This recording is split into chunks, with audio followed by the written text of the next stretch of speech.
Live. I told you if I had time, I'd do this tonight. Welcome to the Condor DM show. What's up? Casual off script, so there's no plan on topic. I get a bunch of editing done on my game today and started working more on the art for the game, so I'm quite happy. But after getting everything done in life and working on the game, well, man, I won't lie to you. I knew this might happen. I'd be bored. Just friends aren't around for a few weeks and pretty much bored. So I figure, kill some of the boredom by giving you guys extra time on here, right? Come on here, chat, talk about games, have fun. Uh, you know, it just is what it is. My friends are gone away for a few weeks. Uh, Jeez, there's like no plans. I got everything done today early because I like when I don't got work, I like go like a machine.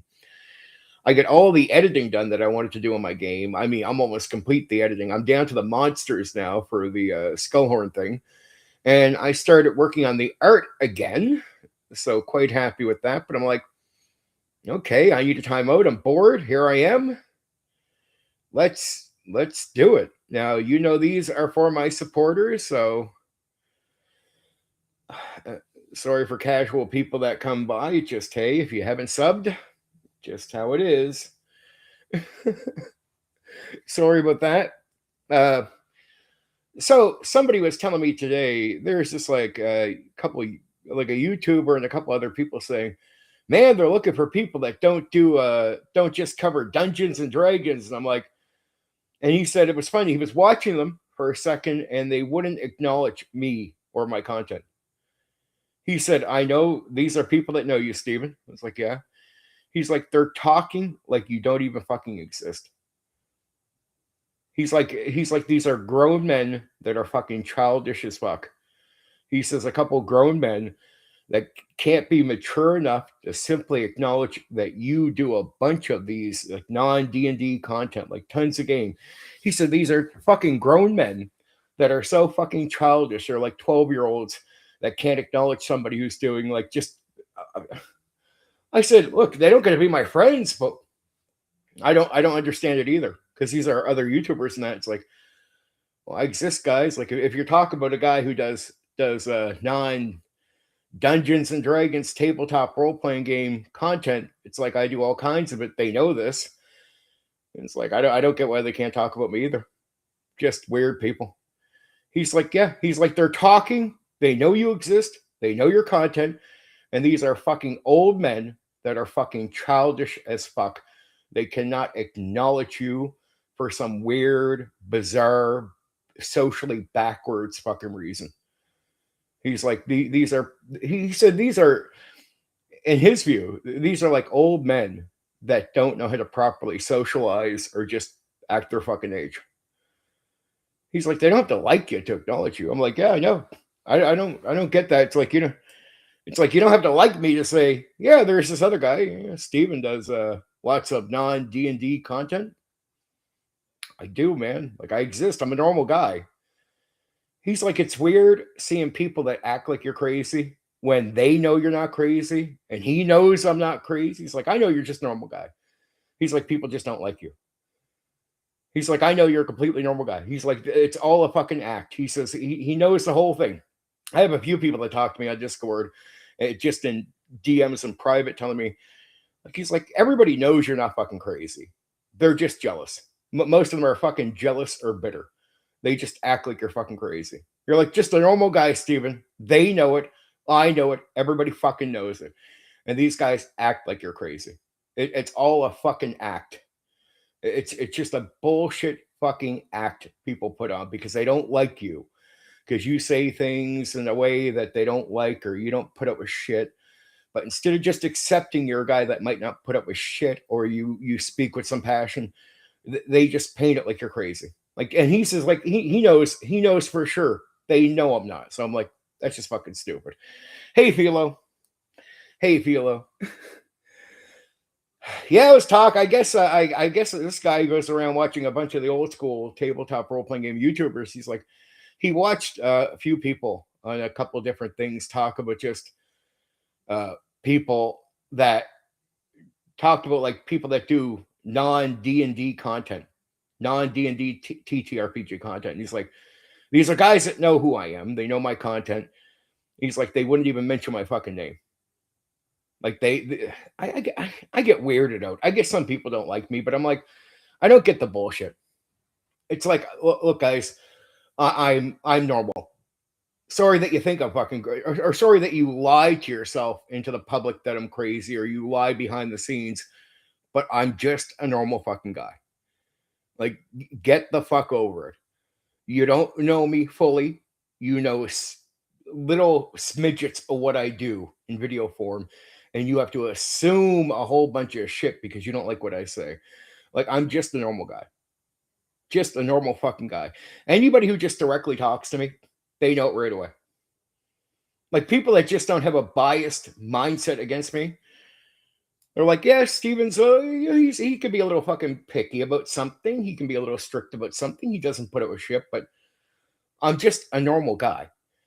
Like, just a normal fucking guy. I might have some, like, tics, like I don't like certain things, or I'm a little strict, or I'll be fucking straightforward with people, right? But it's like, I might have an outgoing personality. I might talk a lot, but I'm not fucking crazy. And to even act like I am is fucking childish, especially when it's like 40 and 50 and 60-year-olds. Grow the fuck up. Grow the fuck up. You're not kids. Stop acting like you're fucking kids, right? It's like fucking so childish. I'm a normal fucking guy. You don't have to like me. It's fair enough. But just because you see me just as a character on here, like, just get rid of the fucking assumptions. You see some videos. You don't know the totality of my thinking. You don't know me away from fucking YouTube. You know nothing about my life other than your fucking childish assumptions. And it's assumptions that they use to paint me as crazy. It's like, hey, he's just a little out there and we'll put up with shit. And they all talk behind the scenes with each other and they paint this picture of me. And some of them start believing it. Like, oh, he's fucking crazy. I'm not fucking crazy. Grow the fuck up. Grow the fuck up. Grow the fuck up. You don't have to agree with me. I'm not fucking crazy. So stupid. So fucking stupid. So fucking dumb. Sorry, Philo. You know me, sometimes I gotta fucking rant for a minute about something. It's like, I don't get it. Holy fuck, guys! I don't. You should never have to tell anybody you're not fucking crazy, but they won't even say it out loud. They just talk. They just act like I am. I'm like, you got most of the guys that say I'm crazy are fucking guys with no fucking charisma. They're antisocial. They're fucking insecure. The social issues are with them. Like, sorry, you're not who I am. You're not as confident as I am. Right? And instead of fucking just admitting some of you are fucking out there jealous of me, just get the fuck over it. You're not better. In most cases, I have more charisma than you. I talk more than you do. I'm better at this. Get the fuck over it.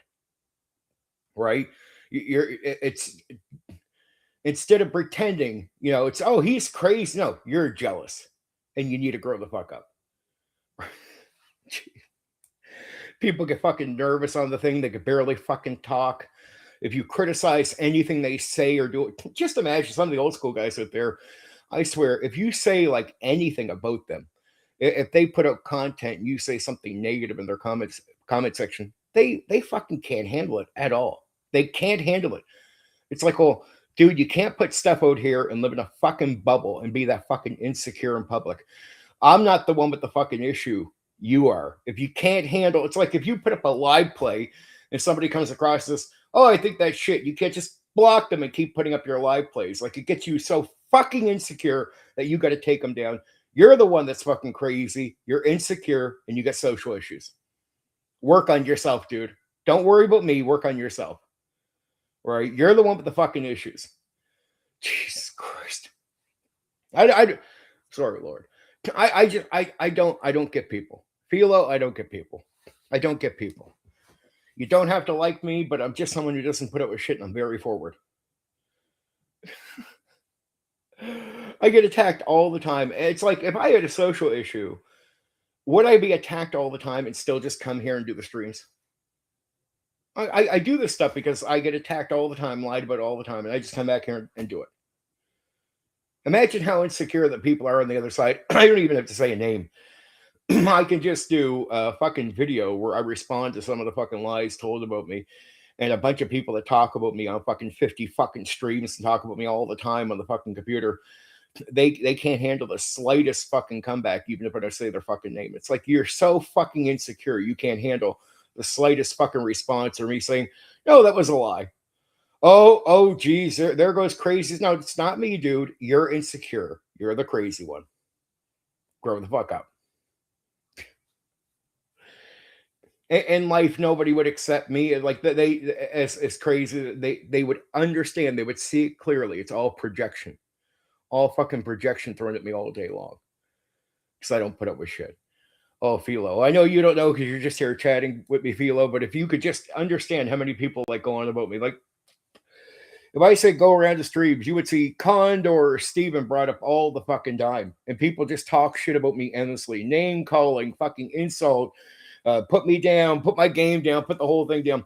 If I come out and say the slightest thing back to these fucks after they've done like fucking 20 streams where they talk shit about me during the streams, they'll be like, oh, he's crazy. Doesn't work on me.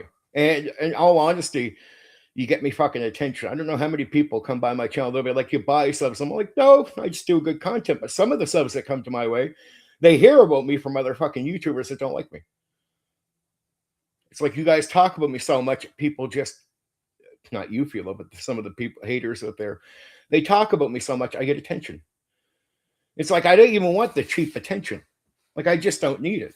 I find with just earning people through my content. I just don't need, like, because a lot of people out there, guess what? A bunch of fucking YouTubers out there that don't like me. A lot of the guys that watch your shit don't like them.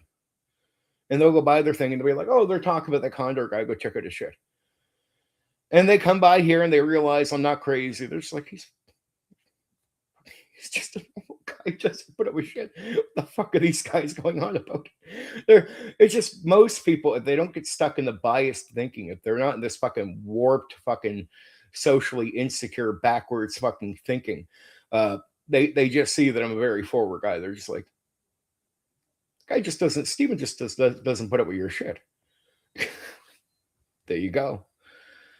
But yeah, I feel I'm not, no plans. No plans. I hate going into anything Discord because you get all these fucking scammers that keep trying to add you. I hate that.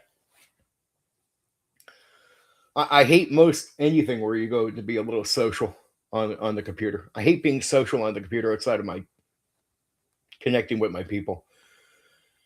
I prefer that. Whenever I join a group on fucking Discord, I'm just like, I'll be like, okay, yeah, there's somebody trying to fucking add me. Okay, scammer. It's like I'll tell people right away, like, I don't know, you want to talk to me? Yeah, I'm not giving you money. Don't even ask for it. And if you even fucking hint at money, I'll fucking block you. And then 99% don't say a word to you. Like, just fuck off. Probably some like fucking dirty fucking Indian or something. I could pretend to be a fucking woman trying to scam me. I'm like, no, just not the fucking mood. I put up a video recently with the whole right wing thing, and I do that. I say right wing community because it's what they would label themselves, and I was responding to that community, not individuals, because there's so many people there, and I don't want to paint it like I'm responding to other people. So it's a label these people would give themselves. Now I'm not to get too far into it. I'm a conservative, so I mentioned that because I mentioned that in the comment section of that video because it's not because I don't care. I don't care about politics in this way. First off, it's just I don't get a label for the group, and I don't want to talk to individuals. So to call them right because they are the right wing part of the old school, it's the easiest way to say that's who it is. Then in the comment section, I say I'm a conservative just to make it clear that this is not me talking about these guys for political reasons, right? It's just, I'm not saying all this for political reasons. I'm just saying I'm a conservative. So this is not like me left wing, them right wing, and I got to talk shit. So I did that just to sort of clear the air. Had a few people come across and they think because they read the title instead of listening to the video. So they think I'm talking about that stuff. And I'm like, no, No, just talk about people lying.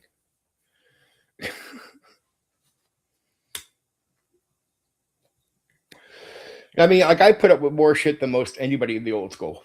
Like if I said, "Hey, old school guys, could you put up with 5% of the shit you throw my way?" Couldn't handle it at all. Hey, Squirrel, what's up? Nice to see Squirrel around. No plan on the topic tonight. Tomorrow, if you're into the D&D stuff, Mister Squirrel, I'm doing the Elemental Evil gimmick. That will be fun, right? And then a Valiant game, and then Didlands, which is the weekend. That's going to be it there, right? Now, hey, Squirrel, I do non-D&D content. You know that, right? Lots of non-D&D content. Well, there's some guys out there that know my content. They're there last night saying, man, I'm just so sick of everybody covering Dungeons and Dragons. Like nobody does non-D&D content. I'm like, well, just me. I just been doing it for a few months, and you all know who I am. So, hey, it's like you could acknowledge I'm fucking alive. It's like, geez. And if you don't like if these guys don't like D&D content, well, I'm doing all kinds of fucking great coverage on non-D&D games.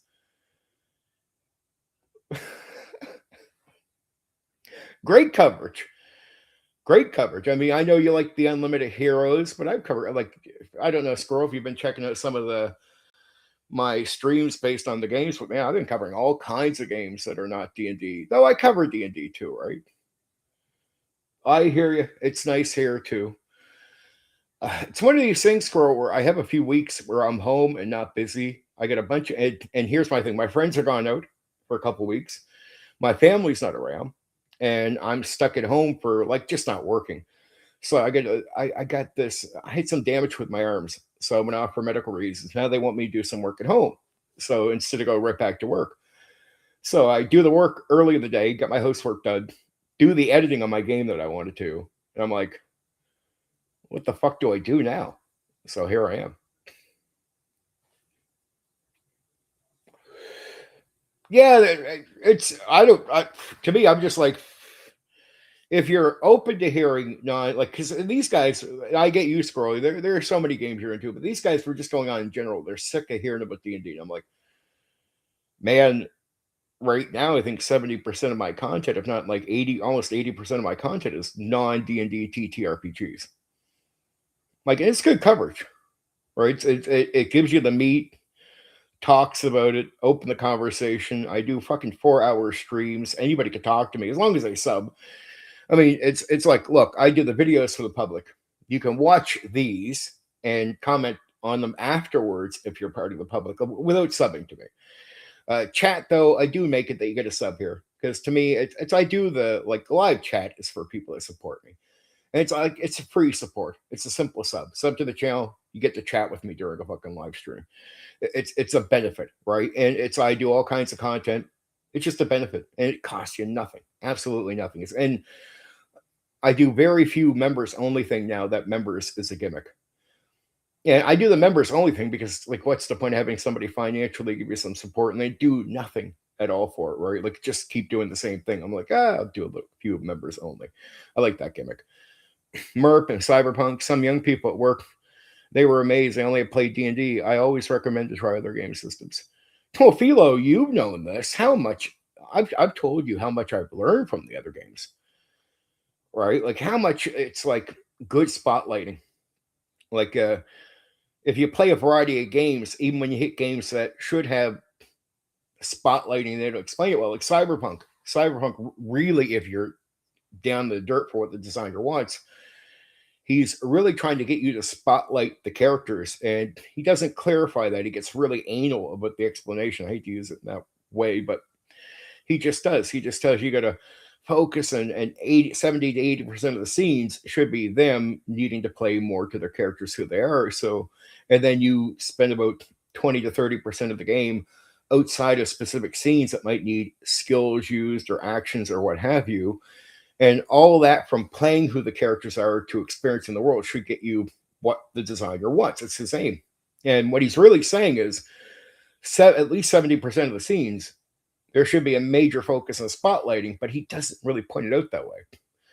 right? But and if you want to know good spotlighting, go play Villains and Vigilantes or DC Heroes, right? But that's only if you do these things right?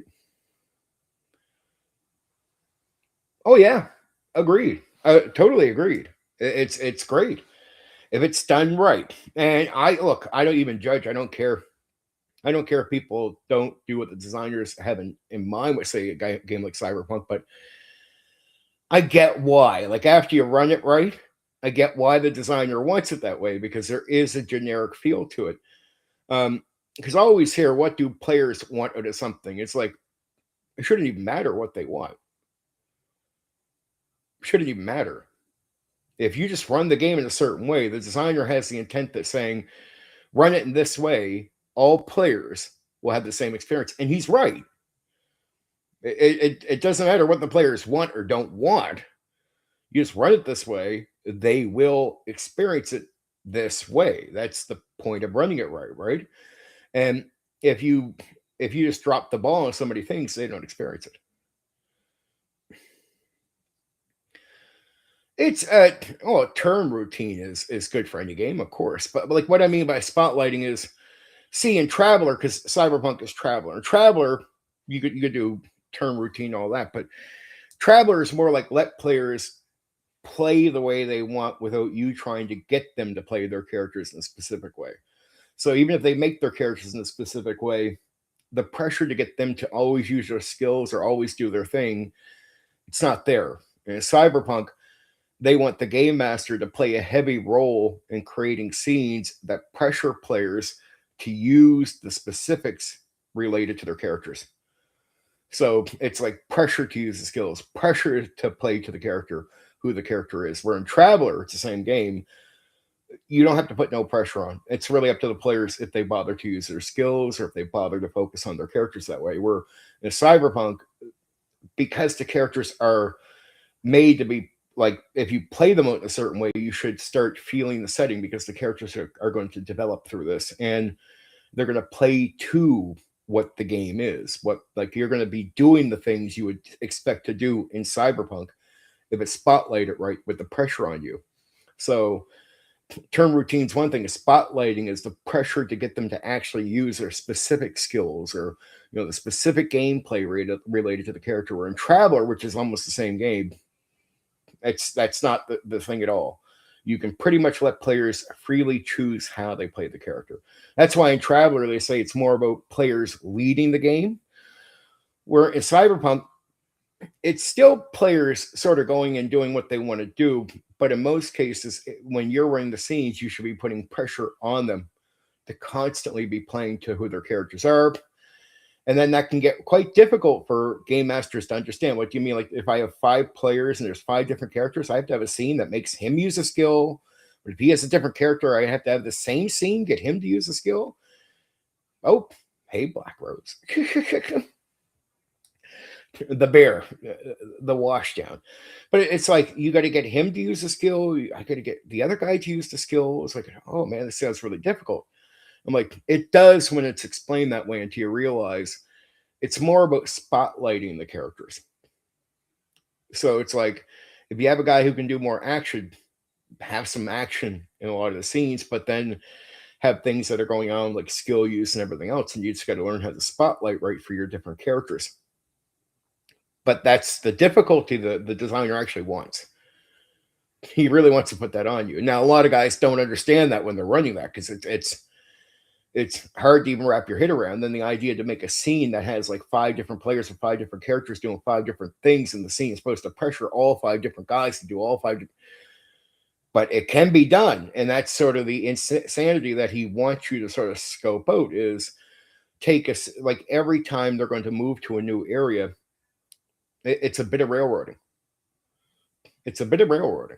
Cyberpunk is more like Traveler with a bit of a railroad, if you go by what the designer intends in the game. Now, most people don't. Most people don't even realize it's what you're being called to do, but to a degree, that's what you're being called to do. Just saying. Now, you got to remember, Cyberpunk originally is made before the whole debate or arguments are coming up about railroads or forcing things on players, but he actually wants you to force things on players, and quite often, like 70% of the time. And then your other 20 or 30% of the time, it's more like freedom to do what they want in the setting, but he wants you to push the setting at the same time. But it's not like 50%. He wants you 70% of the time, even if it's not action. Like, it doesn't have to be fighting, but it has to be a reason why they're moving here to break into a place or to do a thing where all these skills, all these gimmicks need to be used. And he actually thinks, and because he game tested, which you can sort of understand, Mike, the guy who made it, did a lot of game testing. So he's assuming it's really not hard to come up with all these different reasons in a scene or a thing you're doing for the players to start using their characters in a certain way. And there's some truth to it. It can sound difficult to explain. It's another thing to sit down with and actually plan it out, actually plan out the game as you're going step by step as a game master. But he expects you to do a lot of planning out.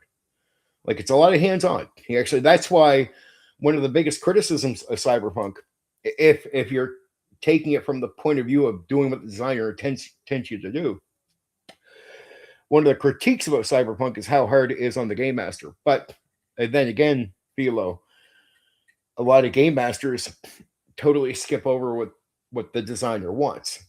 So yeah, it just goes over their head. So in some ways, it's legit criticism to say the designer does want you to do a lot, but a lot of guys didn't realize that. So when they run Cyberpunk, it's just like they'll say things like, well, it depends on what the player wants. That's not what the designer has intended at all. He's like, designer wants you to put this on them no matter what. If they want it or not, who cares? Right? This is what you're putting on them. And it's more like teamwork. See, in Traveler, I can just let you do what you want and react. In Cyberpunk, I'm actually supposed to help you play your character. It's going to sound weird, but that's sort of the hard work push that designer wants on you as somebody running Cyberpunk. Is you are actually meant to help players play their characters in a specific way. Not just play their characters freely, but the pressure on the players, right, to create the situations, with the pressure on the players to play their characters specifically towards what they are. So if this guy does this, you got to have reasons for this guy to be doing that thing, right? There has to be something applied to scenes. It doesn't have to be all in one scene, but it could be like, this scene might have these two guys doing this, and then you're moving up here. There should be something for this guy to do. So, and basically you're spotlighting a lot of stuff. And he doesn't explain spotlight. He makes it sound a lot more difficult if you actually read through it. And he expects you to really help with players playing their characters. And it's a mountain of work compared to Traveler. Traveler is like breathing air. Cyberpunk is, if you do what the designer intends, but here's where I would say, Philo, maybe to a person like you, that doesn't sound too hard. Wasn't too hard for me. But the designer is not big ignorant. He doesn't hate people in the hobby. He just expects, if you look at the interviews from old school designers, before they know the market, before they know the casual customers, right? They actually expect really talented, and this is not ego. I'm just being real with you. This is not out of ignorance either. Like, they don't know what the future of the hobby is going to be. They expect very talented guys to be running the game. That's it.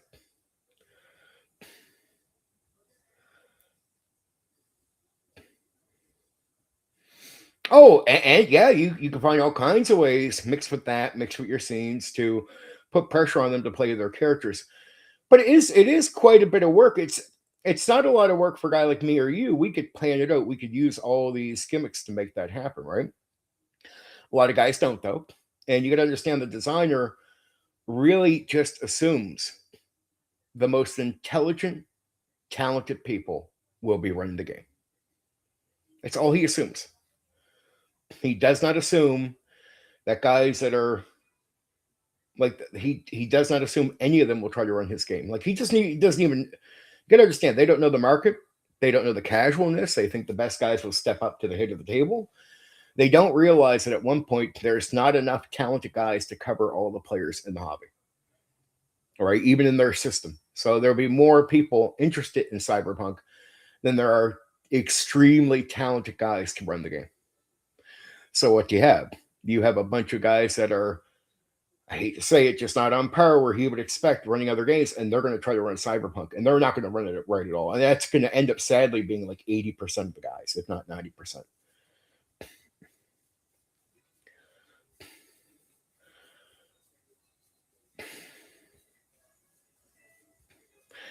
It can be that as long as it's pressure to get them to use it, you can't just see it's, well, here's what the designer wants. He does not hope. He doesn't want you to run it like he hopes the players use their stuff. That's the hard, see, this is why he got criticism. You can do that, but then you still got to layer things on top to create so much pressure that players feel cornered into using their stuff. And they expect you to be assisting the player, right? And if the players aren't using their skills, aren't doing their specific thing, you are to start putting stuff in the scenes, in the situations that make them start using their skills, playing their character. So if that works, like if you got that going and you start and players are playing to their characters, fine. But the designer intends for you to put a lot of pressure on them to do so. Right? It's just like, hey, is there a situation where this skill would be used to break into a place like this, given that you're like, part of a cyberpunk place, you're in that punk realm, you need to break into this place and be the punk, be the hacker, be this. Well, he doesn't want you to hope the player decides to do it. He wants pressure on players to do it.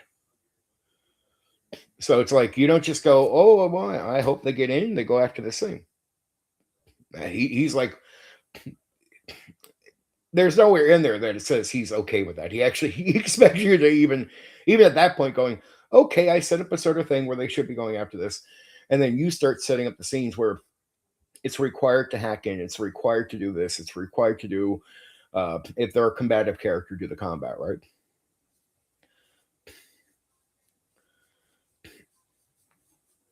Oh, you can't do everything at the same time, but the way he plays it out is like, just say there's a job to go do. At certain points on that journey out towards that thing, he wants everybody to have a reason to have done everything.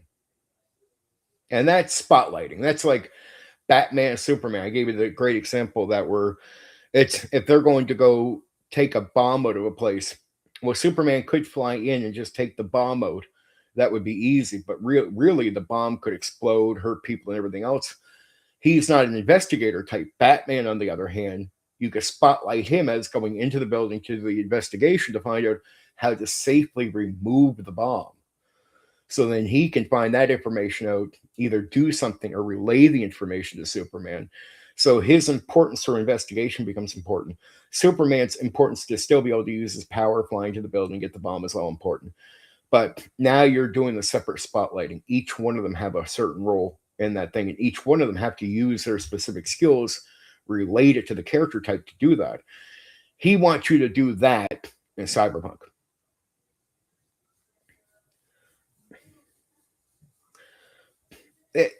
As long as you're achieving those things, that's all he wants. He just doesn't want where, say, one or two of your players are using mainly their skills and the other guys aren't doing much with it. So it's most game masters would skip that over instead of spotlighting. So it is achievable, and that's what he wants. But that means there's a lot of work. That means sometimes you do have to sort of think outside the box and not give too simple. It's like he needs you to learn how to do the Batman Superman gimmick, where you're taken up to a situation and both characters could have a reason to be there and both need a spotlight on them. Both are going to have their unique abilities and very different type of characters with different fucking abilities and what they can do and their importance. And both need to be able to play a role in the same situation. And both need to be pressured through the roles, through the spotlight, to use their skills. So Batman becomes Batman. Batman is better at investigating, going in the building, finding the thing. Superman is still better just fucking flying into the building, grabbing the bomb, and taking off, right? So both are still important. Both have this. And Cyberpunk, he's expecting you to spotlight that like that.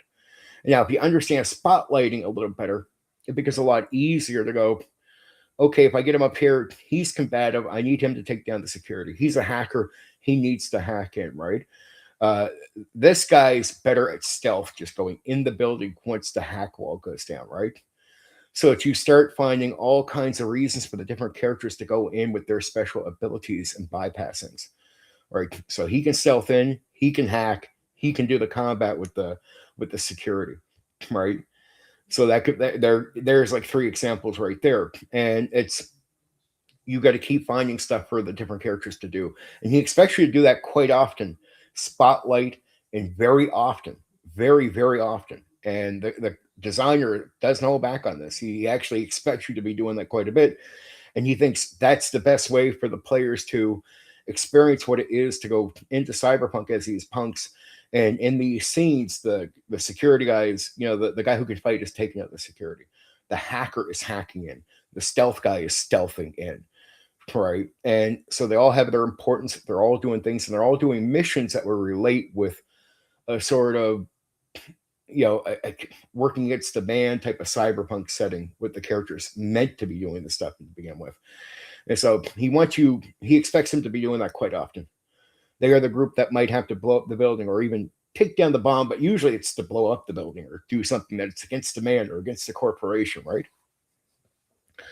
And if you look at the character classes, they are sort of set up for all this stuff. And so you need to go in and start finding ways to spotlight that into scenes. And you can potentially do just about everything, right? You can have the combat guy take down the guys. You can have the hacker hack in. You can have the stealth guy go and stealth in once the hack, say, security is down or certain cameras are down, right? So he doesn't get caught by people going in. And it's that can keep happening. You can keep finding ways to do that. And there's some great examples if you actually read a bit through the material. But once you think it over, you can come up with quite a few. It's not hard. You got to be a bit creative. You got to know the spotlighting from the DC hero singer, villains, and vigilantes, understanding it that way better makes his explanation, it makes more sense once you think of it from that point of view, right? Then you can go in. Now, a lot of game masters for Cyberpunk would do no spotlighting. They would just run it just like it's Traveler. And they'd hope the players just want. That's why you'd hear some guys going, "Oh no, run Cyberpunk." And some people were into it, some people weren't. Meaning, some people did their things, but with no effort from like 90% of the guys running it. So like 90% of game masters I personally have seen just made no effort, no spotlighting, no nothing whatsoever. And the game designer actually intends for you to do the spotlighting. That's why, if you heard the old criticism from guys that understood what the game designer was expecting, they would say there's too much workload on the game master. And there's an expectation that you as a game master are doing this for the sake of helping the players play to their characters, right? So there's going to be the combative part with the combat guy to take down the security. There is the need for the hacker guy to hack in. There is going to be a hack thing he needs to do. There is going to be a stealth thing for the stealth guy to do, right? So, and it's not wrong to say that's a lot of work on the game master for a lot of scenes. Like, that's pretty consistent. That's a lot of work. And that was, the designer was criticized for expecting you to do that, but he did. Right now, if you weren't, fine, but to tell me you can't do it, I'd have to just disagree with you right away. I'm just being real with you because I've actually done it. So once you understand spotlighting, yes, you can pretty much do in most scenes everything. Right? There's always a reason to do all these different things, and you can find them. You can really find them, but that means it's a lot of work on you. And so he got criticized for expecting a lot from the game master, but he's looking at talented guys that want to do this thing and have a passion for it. So the expectation of the designer is that he's aiming the game at expecting the right person to run it. And he expects players that wouldn't want to do that much work. They're not going to be the people sitting at the head of the table. And if you check out old interviews of some of these old designers, that's exactly how they talk. Like they don't know, like, we're 2026 people. They do not know the mindset of people in the future. So you got to look back at just, if you'll notice in the later Cyberpunk games, the language eases up. So when you start going to the later editions, the pressure to spotlight as much goes away because the guys making Cyberpunk start learning more about the audience. They start realizing shit, most of the guys stepping up aren't capable. Like, or they're not, they don't even know to do this. Right. And I realize that too. I watch like almost every guy try to run Cyberpunk. I seem like, okay, he doesn't know. And the players would then, a lot of players would come out of these games judging Cyberpunk as generic. But the designer actually, he knows you're going to think it's generic if the game master doesn't do what he wants. Right. For a lot of players. So a lot of players do walk out going, it's generic.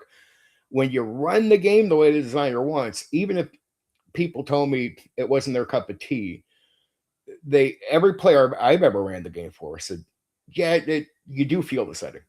Like you do understand. I never heard somebody say it's just a generic traveler game or something.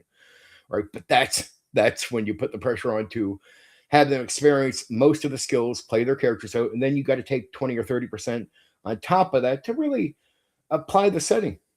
Make them feel it. Do the little gimmicks. Say the little things. Make sure they see things. Like you're telling them they see things. And you don't forget to do these minor things of planting seeds with what they see, how they see law enforcement doing stuff, how they see people in the world behaving, right? And then even potentially how things are reacting to them. So the combination of 20 or 30% of the game being that when they go around the world, not doing, say, missions, breaking into something, doing something, you make sure they feel the world like you would in any other game. And then for the most part, when they're doing the robbing the place, breaking into a place, doing the gimmick, here it is. And it just put pressure on them to go do these missions. And they should be doing them quite often. That's what the designer expects you to be doing. You're not just casual people hanging out. You're people that are going to be very active in your game, in your campaign, and your whatever you want to call it, whatever term you want to give it. They think most of the time characters are going to be busy doing their stuff. And then there's a small percentage of the game where, okay, they got to go around the city shopping, talking to people, meeting people in a more casual way when they're not doing the job. And that's at 20 or 30%. Now, I personally don't think you need to do as much as a designer intends. You could probably do it more like 40% of the time, but the spotlighting part, I sort of get it because it can be done. It's still a lot of work. And if you don't do that, I get it. Then you're left to just sort of give the setting more meat, right? But then you got to get the setting right. And how much does that take up? That can leave a lot of people, if they don't get much of it overall, feeling it's a bit generic. It's not exactly what they intend. So he felt like he needed to put pressure on players to get that feeling, to get that experience. And when I seen players not play under those conditions, I would hear quite a few of them go, it's a bit generic. So I'm like, yeah, I guess he's not wrong. I heard him in interviews say players would say this. And then I go out and experience game masters not doing this stuff and exactly what he said they would say. So it's like he predicts it before you even see them. And then you run into them and you're like, yeah, players are saying that about it. He's completely right. So it's that. And then when you don't put much pressure on players, it really comes down to it's right to say what is the player into? Because if he's not into it and you're not putting pressure on them to go through stuff, well, then how much do they play to it, right? How much do they take the thing in? And he's expecting like pressure, like a certain game. So a lot of people criticize the designer. Not saying I totally agree with him, Philo. Just being real with you. It's not me. This is not me. This is not coming from me. It's coming from him. So I'm telling you what I learned about his expectations. And they felt that doing what the designer wanted, the pressure he was putting, was too much work on the person running the game. So it holds up what he wanted. Like as far as that's what he wants. Now you could disagree with him. That's your cup of tea. You wouldn't be disagree with me personally, but you could do it all. Just takes a lot. Just takes a lot of work, and it's not really a lot of work. It's more like just getting used to spotlighting. So getting used to what the characters do, and then every time you're thinking about the job, once you know what your 4 or 5 characters do, it's how do these elements, because there'll be elements that they all can play to. That's why the character classes are the way they are to begin with. So there's a reason you got a stealth guy. There's a reason you got a hacker. There's a reason you got a combative character. And for almost every job you're going to do, everything you're going to do, there's a reason to do combat, a reason to do stealth, a reason to do hacks, a reason to do other things, right? So maybe, again, not all at once. I would agree with you. It's not like all in one scene they're all running. He goes to fight, he goes to hack. No, that's not the point. But it's like the overall mission, right, or whatever they're doing. At one point there's going to be fighting, at one point there's hacking, at one point there's stealth, right? So as long as all these elements are playing into the scene, and when the thing is needed, the stealth guy gets his spotlight, right? When the hacking is needed, the hacker gets his spotlight. When the combat's needed, the combat guy gets his spotlight. And there should be a spotlight on every character for the mission. So at one point or another, whatever the character specializes in should be a part of what they're doing, right? And so it's you helping the players. So by spotlighting on them, they're always needing to play to who their character is, right? There's always going to be the reason the hacker has to hack.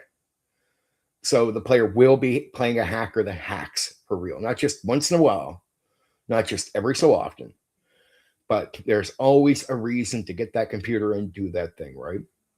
And the setting is made up, so the world is actually that technical, this combative, this type of stealth is needed.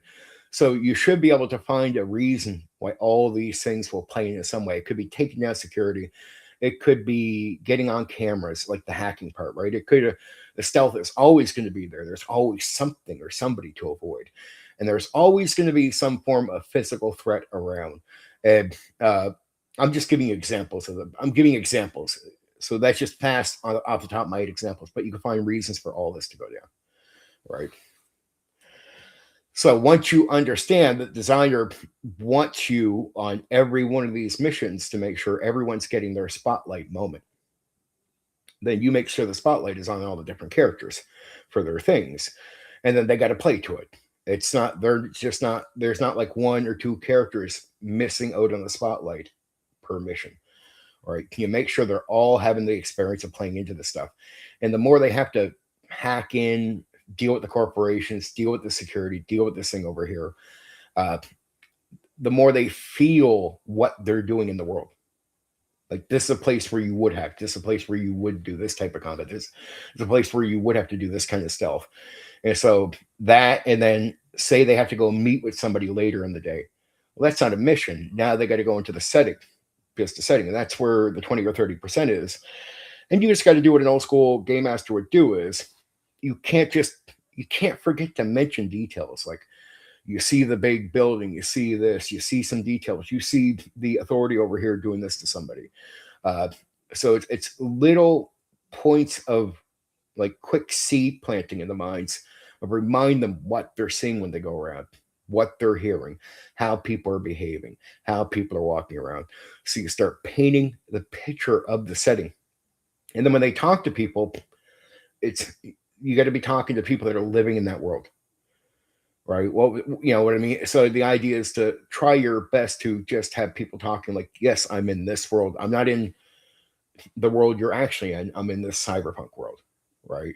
So they could be the people with the cyber pieces, shit like this. And it's to play to that as much as you can. So you're painting up the setting so people can feel it when they're playing through it. And then on their missions, which should be a good portion of the game, should be all the spotlighting. So all that can be done. And the game designer knew that could be done. That sounds like a lot of work, Philo, and it is. So it is. So people are right to criticize him as far as if they felt like that was a lot of work, if they feel like that's a good criticism. He expects talented guys to not care that it's a lot of work. And he's a war gamer. These are war gamers. These aren't the D&D guys. Even though the D&D guys are war gamers mostly, they lean a bit outside of the war gaming, especially as they go into BECME and they start to understand they have a wider crowd.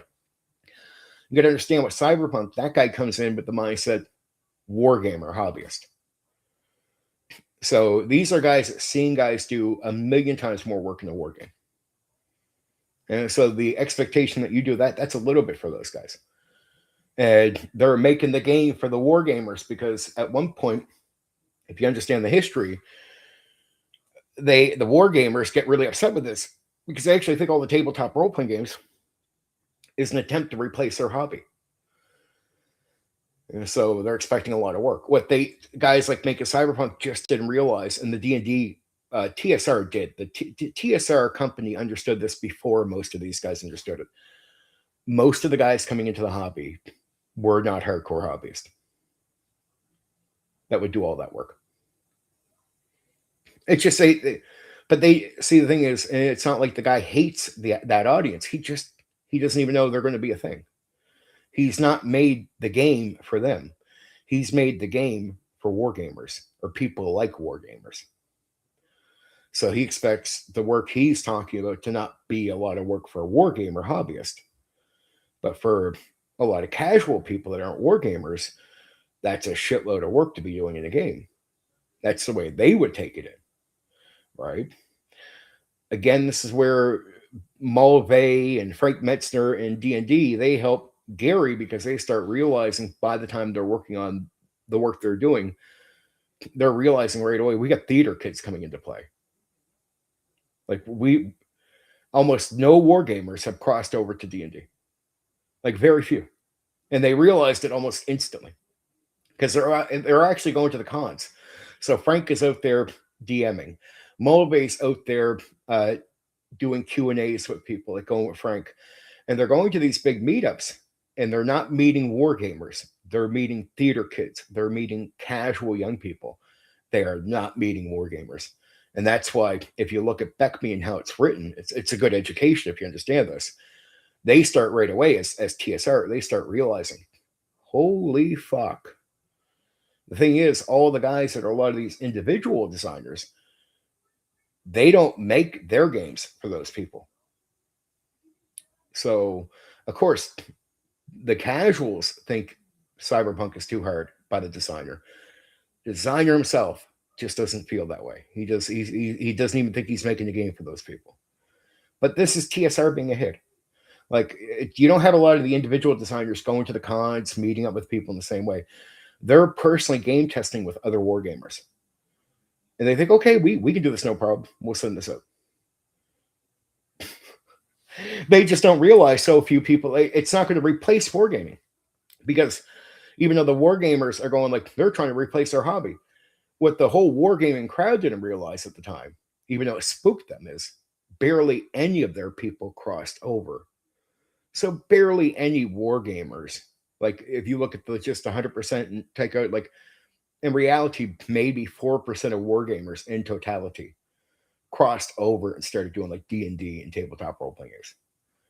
The other 96% stayed away from TTRPGs and kept doing wargaming in totality. So the totality of people coming in, it's just the guys are unaware. Now, if you look at later Cyberpunk games, they ease up on all this language because it's a realization, unlike the early Cyberpunk, we are not speaking to this. We're not speaking to the hobbyist crowd. We got to start designing our game more towards the casuals. So I admit, if you play a lot of the later Cyberpunk, the stuff does ease up on you, right? It starts becoming a lot more casual. But if you go back to original, which is what I ran, see, that's my only experience is going back to the first, shot at it. And I went in and I never knew about the ease up later right away. I just knew, okay, I'll get this printed. I'll do Cyberpunk. And I did it. I did it with all the work. So, and I get used to the work to the point it didn't bother me. It's not a brag thing. I didn't know better. I just did what the designer wanted me to do. It's like, oh, it's okay. It's a lot of work, but I'll fucking do it. Right? I just did it. I never made no excuses. I just understood what the designer wanted and did it. Same thing with D&D. I always had a thing for understanding what the guys wanted. I could read the encounter thing in D&D. And it was just, without needing to be told directly, I could realize all this is hinting that players should be avoiding fights. Hey, Bill, what's up? Tomorrow, Temple of Elemental Evil, Bill, if you're into that. I'm going to be covering that because I played it. But yeah, we were talking about Cyberpunk. And old original Cyberpunk was if you did it the way the designer intended, it was a bit of a pain in the ass to work it out. But I did a shitload of work on that, grinded my ass off running that properly. But it was fun. Like, I enjoyed it. Like, once I got used to it, I enjoyed it. Spotlighting wasn't so hard for me. It's not a brag thing. It's like Philo. I'm not even trying to brag, but I got lucky. I think I got lucky because spotlighting was so clearly explained in the hero games like DC Heroes and Villains and Vigilantes that when you took that more, like, just the easier explanation for it and you applied it to Cyberpunk, the difficulty starts easing itself up. You start realizing most of the missions you can have all this stuff applied, right? It was okay. Yeah, you had to be your cup of tea. I did a lot of different games at the time. Good. If you Bill, did you play Traveler? Think about Traveler, but with a mountain more work on the Game Master. So if you played any Traveler, it's just a lot more work. Traveler is players lead the game, and you mostly only have to react with a lot of stuff, and it's a lot of work on the players' end because they lead the game so much. Where it's a weird switch around. It's like a Traveler game where you switch the roles of who does the work. It then starts becoming more the Game Master's work or the person running the game. Oh, for tomorrow night? Well, I mean, I'll start coverage between 7 and 8 o'clock my time. Like, let's see. It's like 7:15 now. So anytime after 7, I'm open. So if you're here and I got some other people here, I'll start covering the Temple of Elemental Evil. The latest I'll start, depending on who's around, would be like 8 o'clock. I'll start 8 o'clock even if I'm by myself.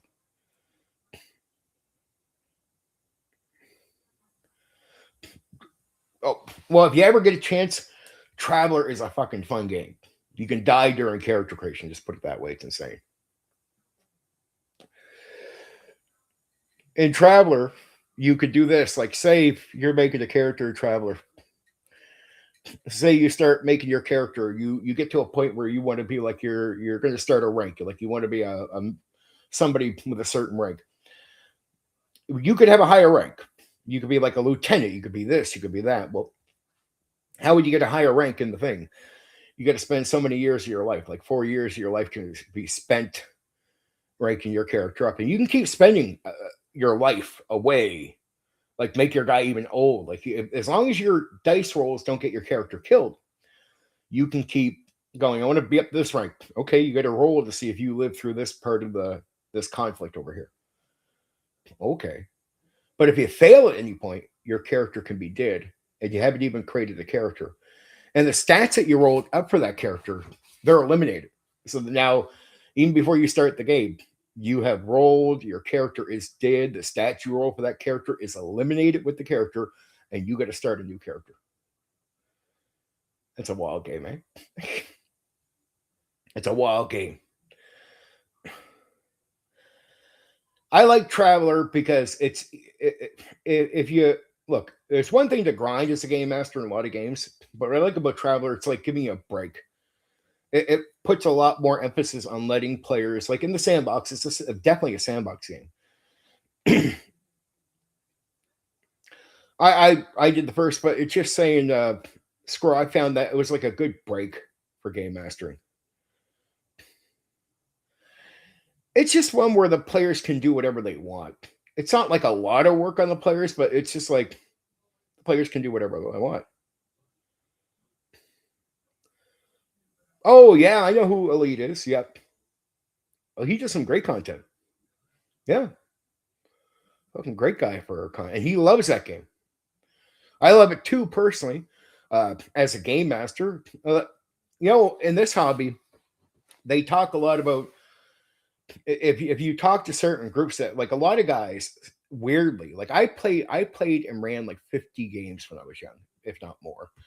I say 50 just to give you an idea. But I never considered myself just a D&D guy. But most people would play like one or two. So what you would have is you'd have a lot of guys that would say, I'm Traveler guy. And then you'd have a lot of guys that say they're a D&D guy. And these two groups would always not like each other. Where if you know I run a lot of second edition, say AD&D, you might think, well, oh, you're a D&D guy, ha ha ha. Well, Traveler's a lot. Yeah, I ran Traveler a million times. Yeah, yeah, I love it.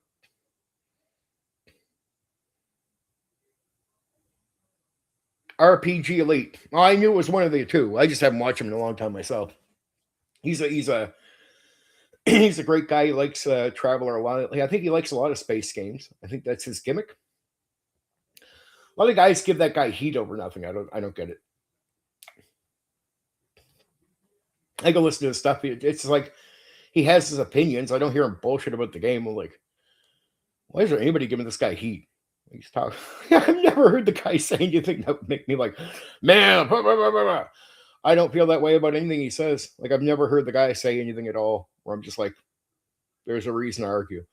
I personally just ran both. So I like the work, like grind work that you would do, say Cyberpunk or Dungeons and Dragons. But I love to have a break. I don't like improvising, like reacting as the world is like breathing air for me. No, you're not always going to agree with what he says, but I've never heard him say anything that makes me want to fucking argue with the guy or fucking. What the... I'm not saying I watch every fucking piece of content he's put out, but maybe he has said something that pisses people off. I don't get it. Maybe he's critical of some people. Some people are, especially if you're old school. But fantasy, he's a non-fantasy guy. I like it all. See, Squirrel, I'll be real with you. I'm a guy who if you say you don't like hack and slash, you like more role player, you like fantasy, and you don't like non-fantasy, or you like non-fantasy and but fantasy. My problem is I love everything. So I don't even know how to relate with that point of view. Like I don't get to an argument with it, but it's like I love non-fantasy. I love fantasy. I love combat. I love social interaction. I love D&D. I love Traveler. I love the freedom players get to really lead the game in the sandbox, but I really believe that sandbox can be in most games, even D&D. But either way, I love to give players freedom to lead the game and have as much freedom as they want. I don't do modules. Modules is your railroading issue, Squirrel. That's where railroading in D&D comes from. Without the railroad, without the modules, if you go back to early OD&D, it's sandbox play just like Traveler. But they get rid of the sandbox language by the time AD&D 1E comes out because they're trying to sell modules as a money grab, right? And it's it's hard to sell your module adventures if everybody who's your customer understands how to make their own adventures, like breathing air with the sandbox.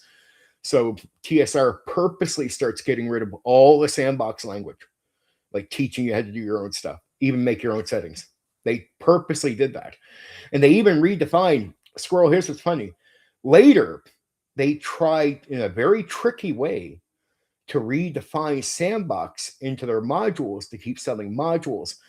But if you understand the sandbox it's not meant for a module. It's meant to make your own adventure in your own setting, right? If you do sandboxing, you don't need a module, right? Traveler does pure sandboxing, right? So you realize, why don't you need a module for Traveler? Because you're just running the sandbox. The sandbox works in OD&D and BECME. BECME has some of its own module stuff, but that's only to help teach you the game, right? And give you an experience. It's not meant to take place of the sandbox. It's meant to help you learn the game. Though when tournament play came out, they also had to make modules for the tournament play. What they start realizing is a lot of people start taking tournament play style, which is raw, which is not the way D&D is meant to be outside of a tournament. So D&D is not raw outside a tournament, right? It's just raw in tournament with the modules for tournament for a shared world to keep things consistent. That's why they're so stickler on tournament. But what they didn't realize is the modules from tournament were going to start selling well. That was what TSR discovers. Like, oh shit, people want this, right? They're making it just like they made modules to help teach you the game previously. Now they make modules for the tournament play, but the modules become popular outside of tournament. That's where they realize they had something. And if you notice, Squirrel, TSR starts making less games as they start selling modules and settings. And modules becomes a money grab because the second they stop teaching you how to sandbox with D&D on purpose. That's all on purpose. Now, if you go back to actually talk with staff from TSR, like this is all admit it. Like this is not hidden secret knowledge. Like TSR purposely does not want you as a customer to understand sandboxing. Because if you understand it, you'll know how to make your own thing, right? But yeah, but here's the thing: you don't need them. You can say it's you don't even need like it confuses people. I get what you're like. You're saying you could put them in, but you don't have to. That's the point, right? TSR doesn't want you to know that part of the time. They don't want you to know that you don't need the modules. They want you to buy the modules. It's like, how do you keep making money as a company? See, it was hard to have a company. Most guys like making most things were even Palladium was like one guy making a variety of games, but he had a hard time holding up a company and hiring people. The World of Darkness wasn't a full-on company right away. TSR was a company, but how do you maintain a company? You can't just sell one AD&D game and then sell nothing else. What do they do after OD&D? They start making new games. That's where you get before the modules. Remember, before the modules, you get your gangbusters, your top secrets, your all these different games. And they're doing that because they're a company and they got to keep making money. What they didn't realize is the secret was they were going to make these modules for tournament play and they were going to catch on. And they were already starting to come up with the idea of doing settings. So why not start doing modules with settings? And then hide sandboxing away from people. Because if people know how to do sandboxing, they'll realize you don't got to spend all kinds of money on modules. And actually, the adventures you and your players make up for your own experience are going to be usually better for you and your players. No matter how cool. And modules also, Squirrel, you got to understand. Before modules, there's no railroad. See, if the players just lead the game and you do a lot of improvising in the sandbox, there's no railroad. You're just going to sort of develop from what they're doing and what you're improvising in. So they'll get onto a path, but they'll be doing a lot of choosing. It's not railroad.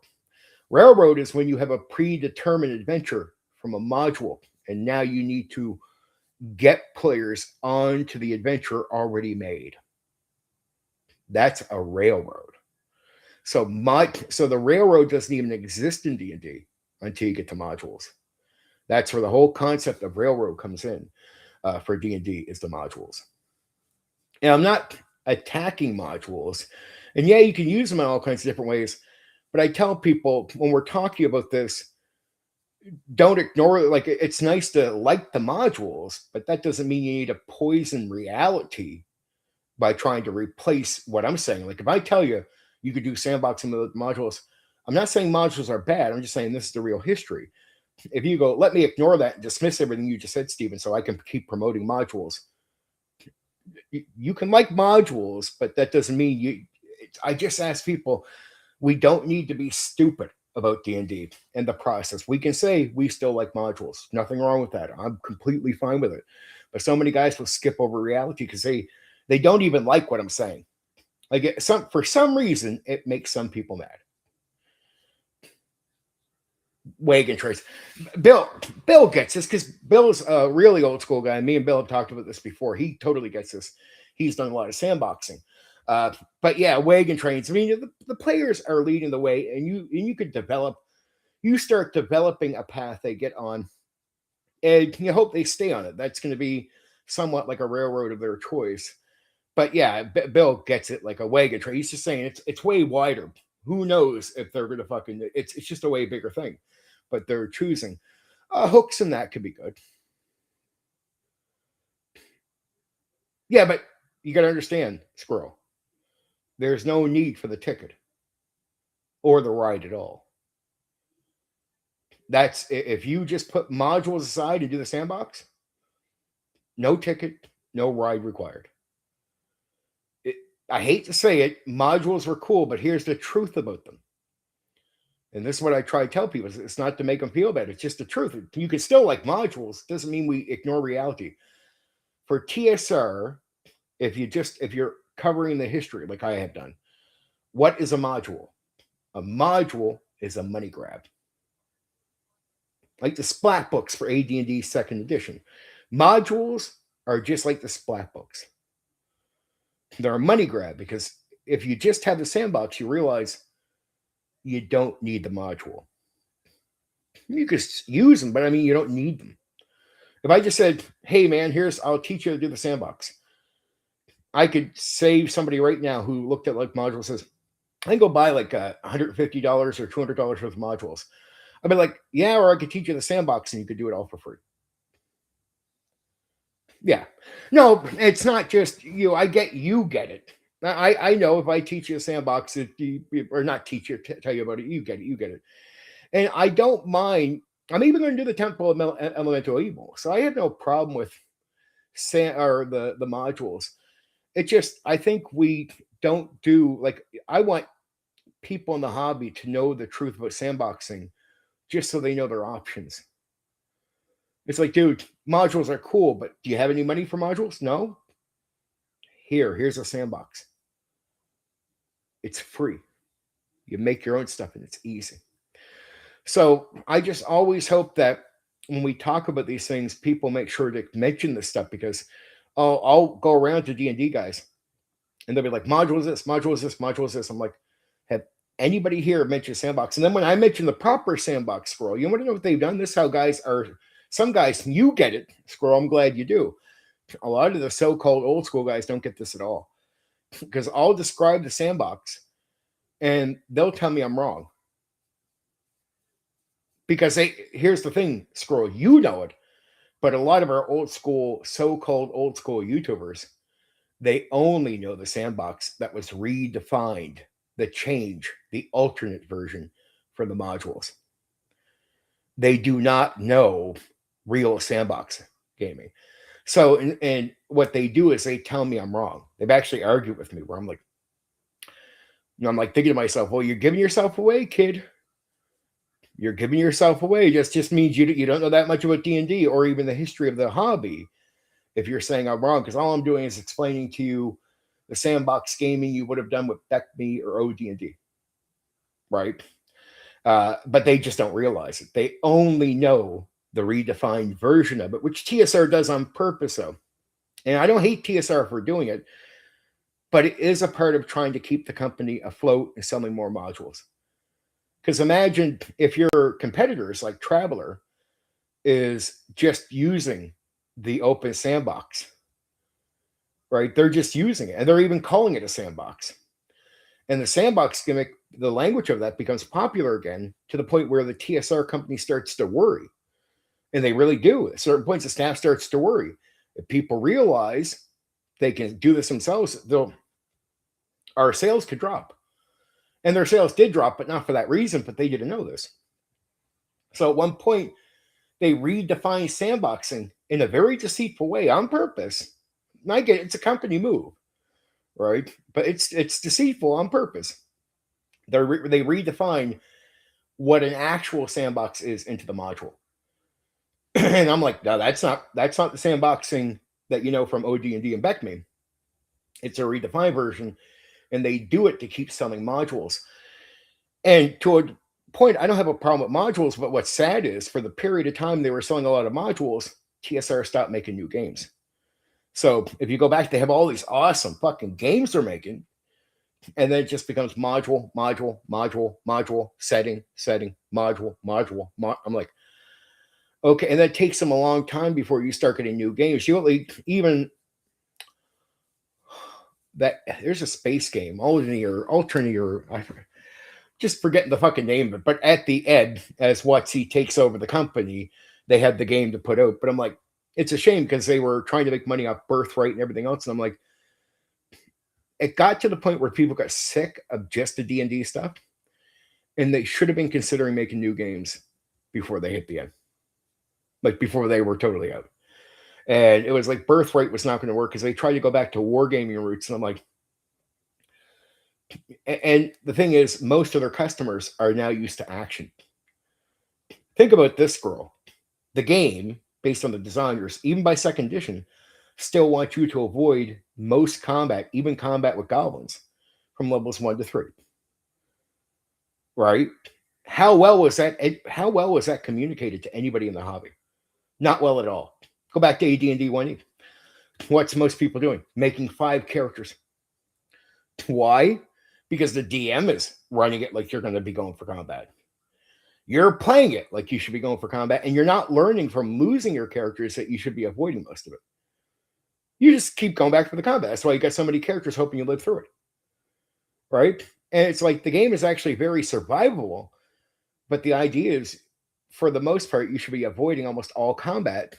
And why is gold for XP? There were some old school DMs I'd see do this. They'd be like, well, I'm not giving an XP out for gold. I'm like, well, let me guess.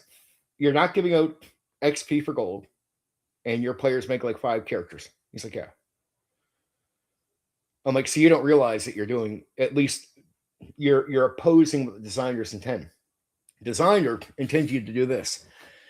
He actually wants you to get experience for avoiding the combat, negotiating your way out, avoiding combat at all cost. And the reason you get XP from treasure is this.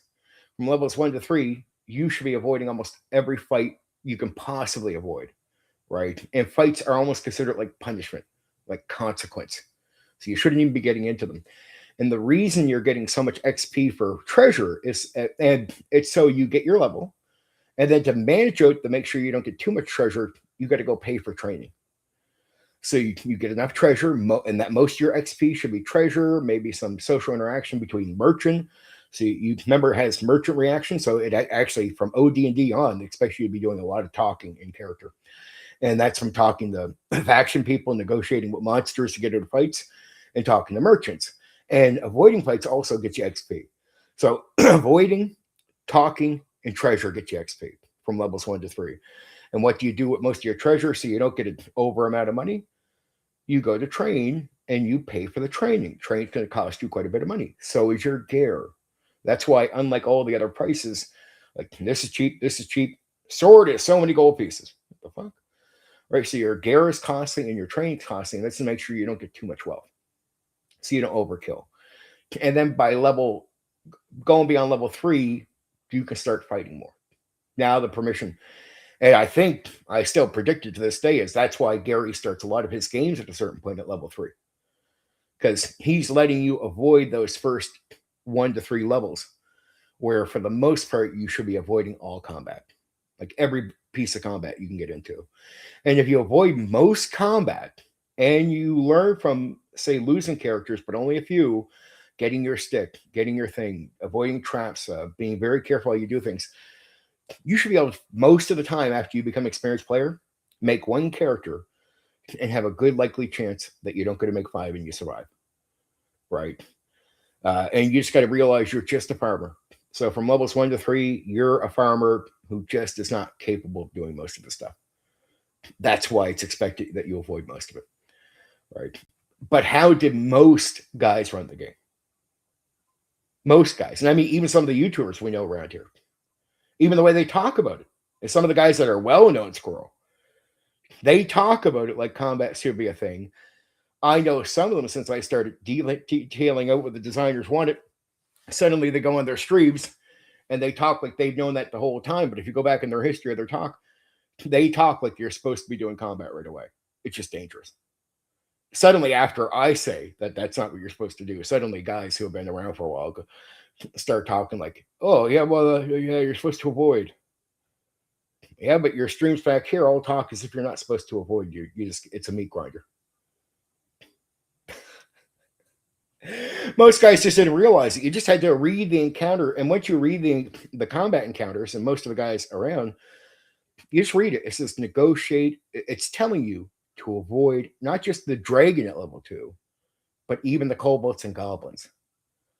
Avoid everything. And combat is meant to be a consequence, not something you're supposed to be getting in those early levels. It's like you fucked up. If you're in combat at level 2, you fucked up. Like it's a punishment. You fucked up. Right? It's going to eat your resources too. Nothing good about combat. And you're not meant to build your level up off the combat. So you only get a little bit of experience points for combat. Like you notice that? You only get tiny bits of experience points. It eats up your resources. It's going to eat up your health. It's a punishment. It's not something, if you're in a fight at level 2, you did something wrong. Right? You have fucked up somewhere. So you better have good strategies. You better take down leaders. You better do all that. Basically, that's it. Bill gets it. But it's, and I make Squirrel understands this, but it's just like a lot of guys don't understand this. The idea is by levels 7, 8, now as you're getting there, you're becoming the hero. So the idea is at level 1, you're a farmer, and you got to go through this early, you got to survive as a farmer. It's, remember, the game is about survival, right? What's D&D? It's about survival. It's not even about being a hero. It's about survival mainly. But then later you become the hero, because by the time you're hitting like level 8 and 9, now you're capable of hearing about people in trouble and going to help them. That's when you're capable of being a hero.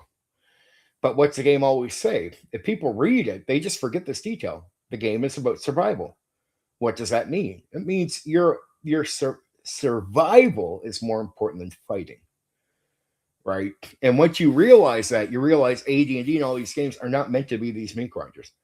They're meant to be games where you do learn from your mistakes, but at one point after learning, most of the time you should be able to start characters and avoid most everything. Now, that's a lot of grinding to avoid a lot of things. I think that's why Gary, with experienced players, would start at level 3. So now you're not going to go through that early grind. Avoid, avoid, avoid. He wants to get you to the action faster, and the game is made for the action faster, right? That's what I think. That's my opinion. But I can understand if me and Bill had more experienced players, or even Squirrel, you might want to start the game at level 3 if you know the guys know the game well enough. It's like, okay, we can start at level 3, right? And now you don't probably get, and at that point, you probably don't get to make 5 characters. Now, if I start you at level 3, I don't want to just start you at level 3 with nothing. So we would all agree that if you start at level 3, it just means you've done something. So I might just give you enough to have some basic, decent gear and shit like that to start the game with. And Gary would do the same thing. We give you a bit of extra money and make sure you can buy the gear you need, like as if you actually been out already at the dungeon doing your thing, right? And at one point at level 9, you can go from the dungeon out to fight the dragon in the field, protecting the town or the village. Now you can do what the image would show you. Be the hero, right? But I like it like that. Again, I think, as Bill knows, we were talking about it recently, Mysteria. That just, I would start Mysteria at level 1, because there's so much more to do, gaining experience and experience in the world, that whole early part where you're avoiding fighting is not bad, because there's a lot of story, a lot of NPCs, a lot of interesting shit you could do to earn experience. It's not combat. That a setting like that, that's so made for a gamer, because Forgotten Realms is just made, or it's just made. You just got a thing and you got to play with it. Greyhawk is just made, other than the dungeon. Mysteria is gradually built up for the gamer, and there's so much to do. That's the only setting I could think that makes gameplay so fucking interesting, that it doesn't matter if you're not really doing much fighting at levels 1 to 3. There's so much that in that setting you would not want to avoid. You'd actually purposely be okay with getting into the hero level, avoiding combat, because there's just so much shit to do. So much shit, right? And I think Bill would agree with there. Mysteria is the exception under that gameplay. But if I start you in Greyhawk or Forgotten Realms, I might want to start you at level 3 if you're experienced. I don't know. I'm talking crazy now. Temple of Elemental Evil was one where I actually started the game, where the 2 times I played it, it was starting at level 3 right away. Because the Temple of Elemental Evil doesn't seem to give a shit what level you're at. It's classic old school D&D. It's not made, it's not balanced for your character. It's a mind game. And that one you could start, honestly, you could start a character at level 5 and you'd still, even from the get-go, have a hard time. So I'll give it to the Elemental Evil. It lives up to the whole idea of it doesn't give a shit what level you're at. Just doesn't care. It's like the the chances that you're not going to have a hard time with it, it's going to be challenging no matter what. So that was great. But I started at level 3 for Elemental Evil. Right. Though Traveler, I do like. I would suggest like Bill, given you're old school, like you like old school Mysteria in that, you like Traveler, and Traveler's an easy game. So if you ever get like a printed copy of it or something, uh, and you get bored, you just want to try something different, it's definitely fucking worth it. It's easy, and you'll like the character creation because it's not hard. It's really not, and it's so easy. And if you ever want to try space, that would be the appropriate game for an old school guy like you, because you already know how to sandbox, improvise, and all that. Traveler already plays to that mindset. So, and running Traveler is like breathing air. Once you realize, like, especially go watch my stream, I promise you, dude, you'll appreciate it because it's a game where the world is easy for you to create, and you don't get just a planned setting, so it's not like a lore drop. There's no lore drop at all. And original Traveler just teaches you how to put together a few planets, so you sort of make something up right quick, and you only have to make local. It's all about developing as they go, like a sandbox. Players do most of the leading, and you just act as a game master. It's so easy to game master, so fucking easy.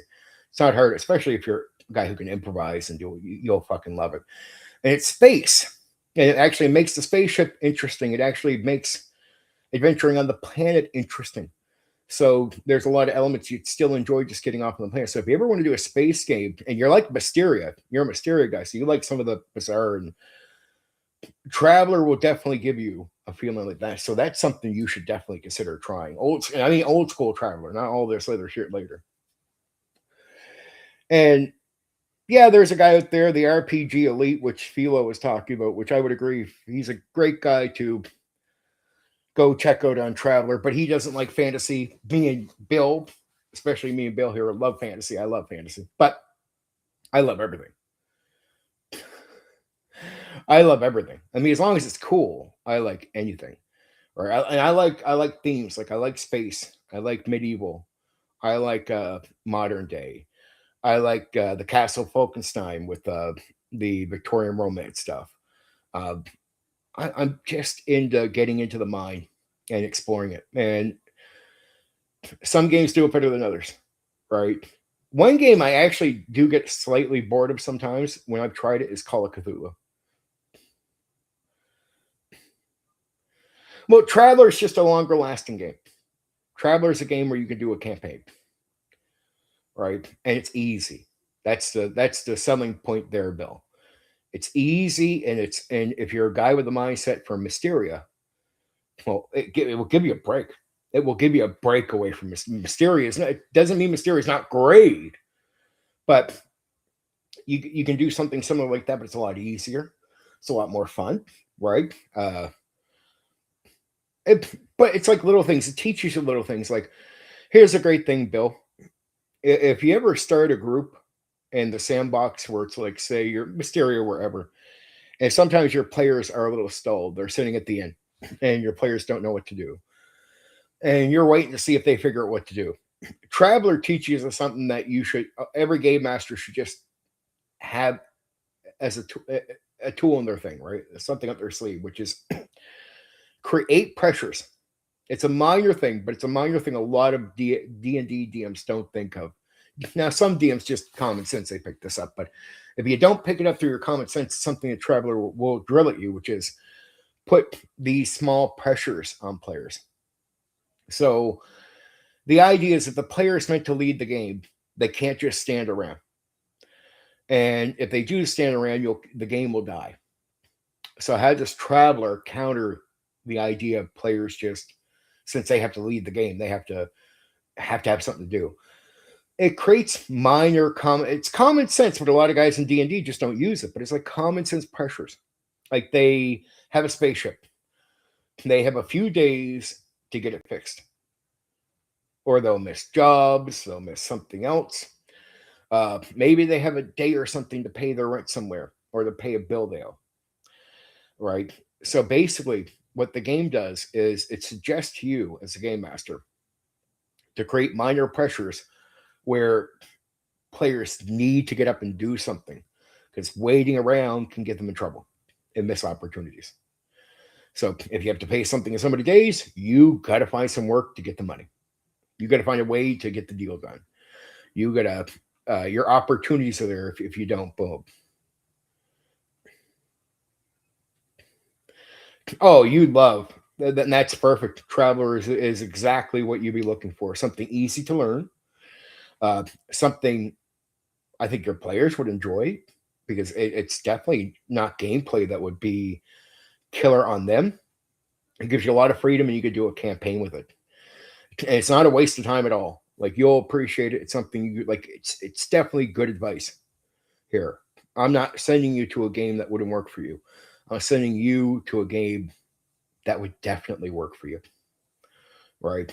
But that pressure thing I'm telling you about, if you ever get some guy sitting around when you start a game, even in D&D, have them own a place they got to pay for. Have them have a bill they have to get paid. Have them have something where it's a minor thing, but it's just something they got to do to get something done, or they got to go meet somebody. Whatever it is, have a reason for them not just be able to sit around without losing opportunities, right? It's a minor thing, but if they have the seed in their mind, players will feel the pressure to get up and do something with their characters, so they won't just sit around. But Traveler is a great way to, I can guarantee, not to waste your time. So I won't send you at a game that would waste your time. A lot of games would. I'll just be real with you. And I won't send you at games that would. Yeah, Squirrel's right. Squirrel's 100% right. Simple, straightforward, easy to game master. It's just, look, put it this way. It's you improvise already at the sandbox. So all you're doing is, if you're game master, Traveler, all you're doing is reacting to the world. And that's how you build your trust with your players. How you build a relationship with your players in Traveler is this: they do something, they just need the world to react in the calmest way. And there's no railroading, because it's them choosing the path, but at the same time, don't railroad them into small things. Like, here's an example: Traveler players always get a choice. So say your players are coming out of a building with their characters, right? And there's a possible threat outside. There's like a gang or a group that could threaten them in the fight. If you're a good Traveler game master, they can't just walk out and then you say these guys attack and they're forced into a fight. You should always give a good Traveler game master, always make sure they have the option. Like, so the threat could be across the street, and the players could just choose to have their characters walk away. They go up this way. They don't bother going towards the threat. Okay. That's always a choice. Never force them in it. It's as simple as it is. Players lead the game. So the idea of you forcing them into something, it disappears. And what you do is you start off with basic things. You don't get to set up a campaign idea at all. You don't even have to have plots. There's no plots needed, not in a proper sandbox. And you should know this, Bill. You don't need plots. What you're going to do is have little things that they could do, stuff like that, just little things. No plots. You'll just develop a plot based on what they do, which is not hard. It's like, okay, they're going to go down here. You decided to have a group down there. There's no plot to it. There's just a group down there. They're going to go down. They can deal with this guy. They can do this. And you know your common sense can start putting something together. You have a politician down there. All right, you decided he was corrupt. Maybe you'll say the gang works for him. Yeah, and they're going to go down and deal with the gang.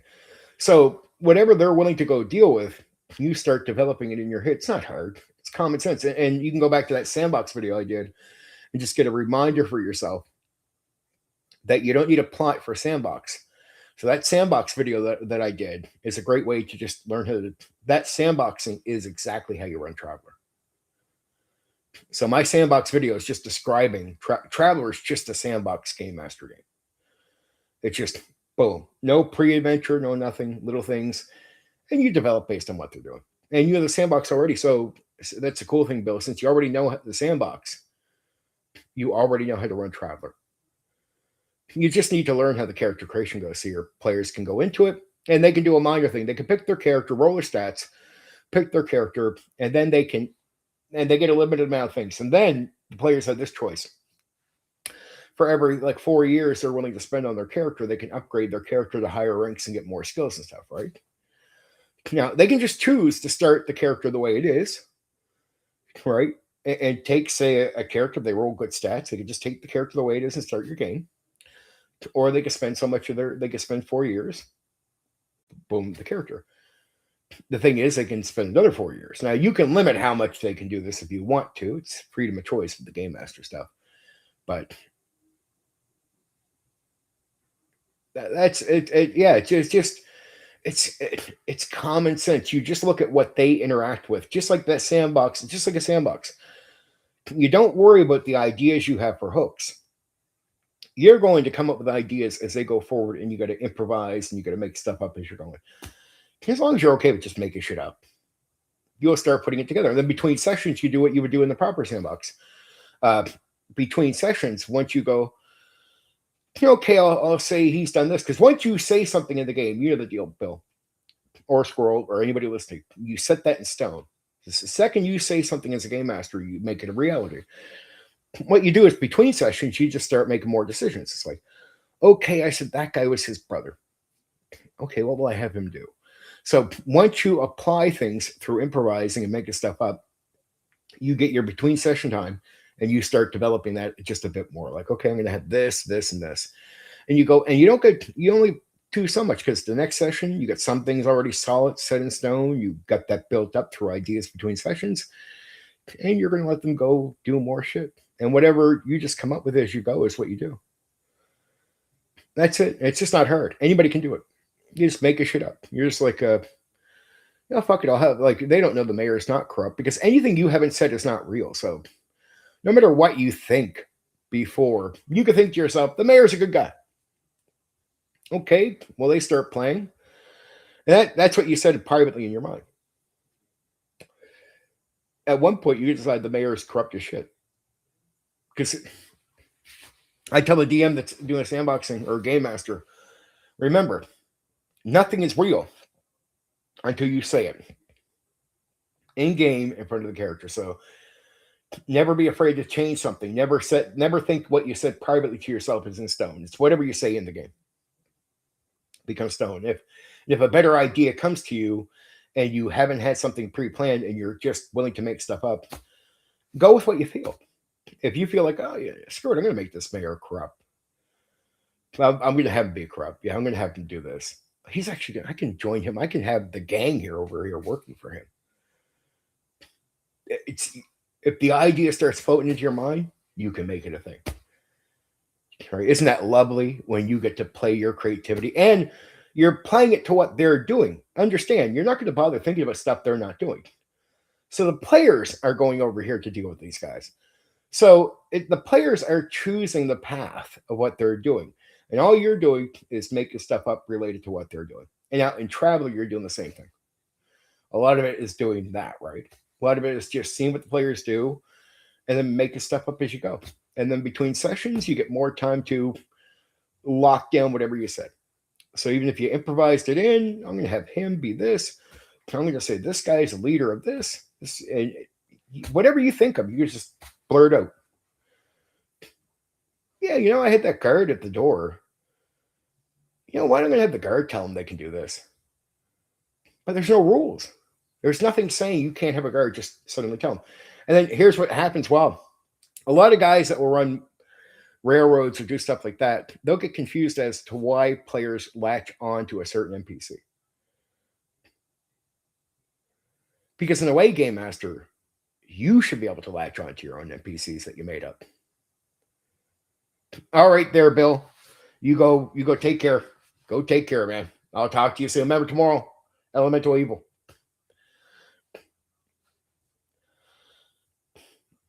I hope all my yappy yap is people are enjoying. I don't know. I don't know.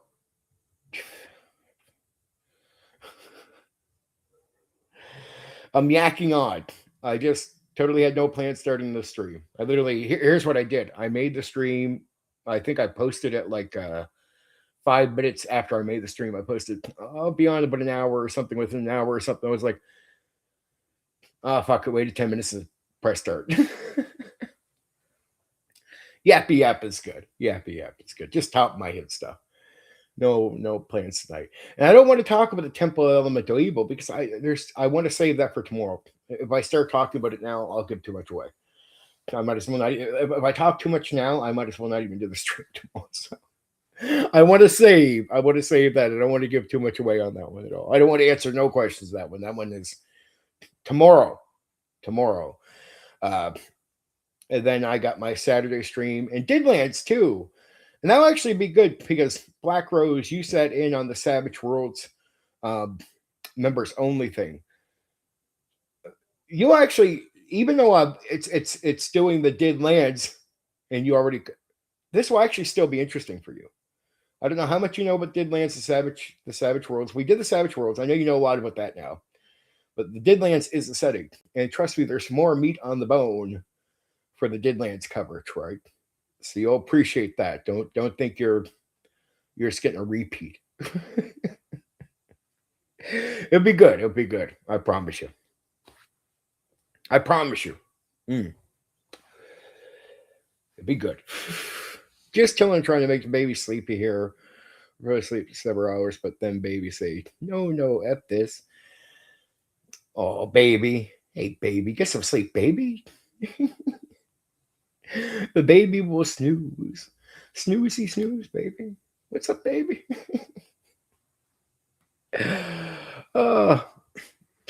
So I don't know if I said anything. I was saying I went and joined a few groups on Discord.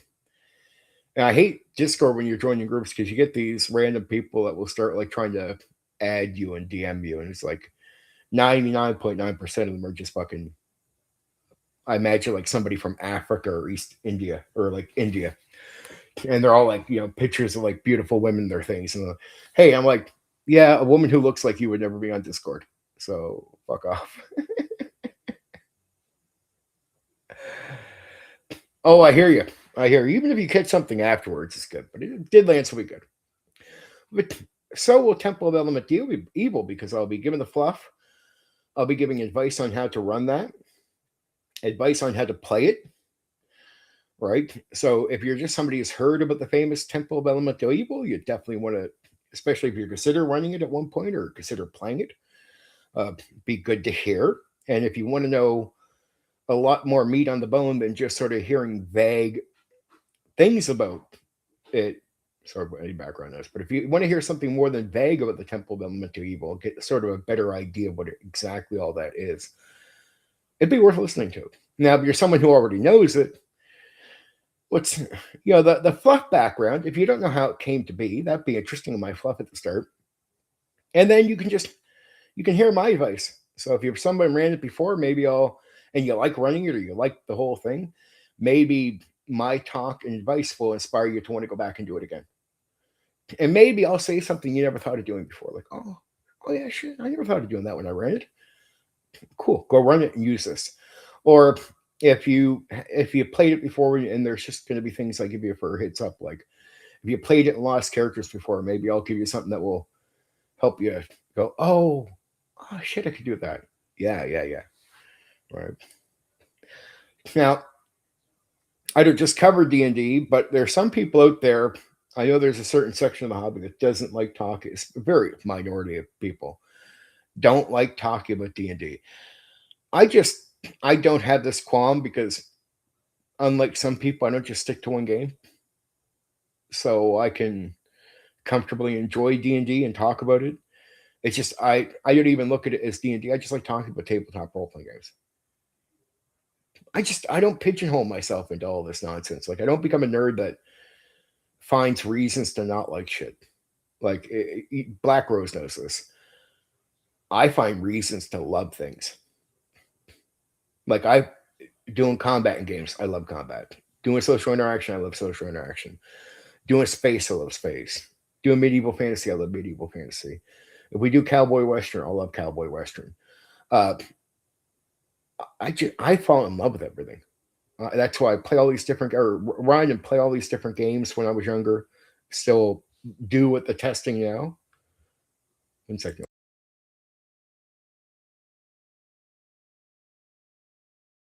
Okay, sorry. But I love just about everything. It's very few times that there'll be something I don't like. And when I don't like it, it's not the essence of what it is. It's gameplay that I don't like. It's something about it that has spoiled the experience. That's why I don't like 5e. I don't like 5e because I'm an experienced junkie. So what do I mean? Like, I don't care if the combat takes an hour as long as the pace of combat feels fun. Like, I want it to be fast, exciting, fun. If it takes 20 minutes, cool. If it takes an hour, fine. But if it's like slow, I'm bored. Like, okay. Like, that kills me. So, experience and gameplay matters to me. And if I find there's elements of a game that create what I think is a bad experience, I get bored out of my fucking mind. Just straight bored out of my fucking mind. Or it just kills me. Like, I just don't like a bad experience. I like fast combat, not because I'm looking for Speedy Gonzalez. It's just that I want the combat to feel hectic and coming at you, and I want it to get the players and them choosing what they're doing, and we're rolling dice and all that, right? All right, there, Squirrel. I appreciate you stopping by, my friend. Take care of yourself. If you can get around for the elemental evil, that's gonna kick ass, right? Anyway, take care, buddy. I appreciate it. But yes, and next week is going to be the historical reference. If you want to know about D&D and the real world stuff, that will be interesting if somebody doesn't know much about that. And I'm sure there's a lot of people that don't know about that stuff. And I don't want to even give away what that's about. I just want to say it's about the real world, like Rome and shit like that. So we'll dive in when we get to it. Just interesting stuff to talk about. I need a drink, sorry.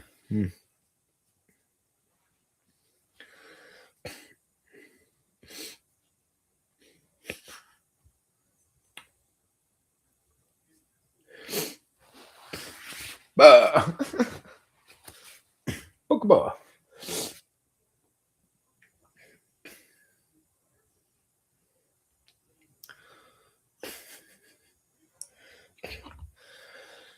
Like, I'm crazy, but like not crazy fucking mentally. I'm just fucking crazy energy. I'm a crazy game master. I'm crazy in all the right ways, baby.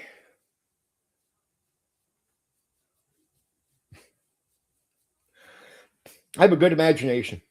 I had a good imagination. Like I love doing certain NPCs. I love getting to the minds of people. It's one thing to do a voice. It's another thing to create a crazy NPC through. It's like small things. A lot of people don't really do this. They say they do, but they don't. And I got to tell people there. Here's a good way of. Oh, I hear you, Black Rose. But here's a good thing. You might think small things don't work, but they do. A lot of people don't do minor things about like how a creature walks up to you. Like the description of the creature walking up, or small descriptions like the weather going on, like the breeze or the rain falling, reminding people, telling them smells, how a creature approaches, how they stand there, how they smile. Minor descriptions plant seeds in minds. It's really effective. Probably one of the most effective things you can do as a game master. I'm pretty sure somebody's starting a stream soon.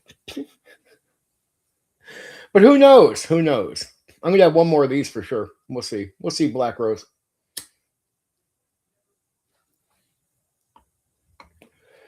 Because I know somebody's already streaming. So we'll see. I know it's like 8 o'clock, so I think I know who it is. Yeah, it's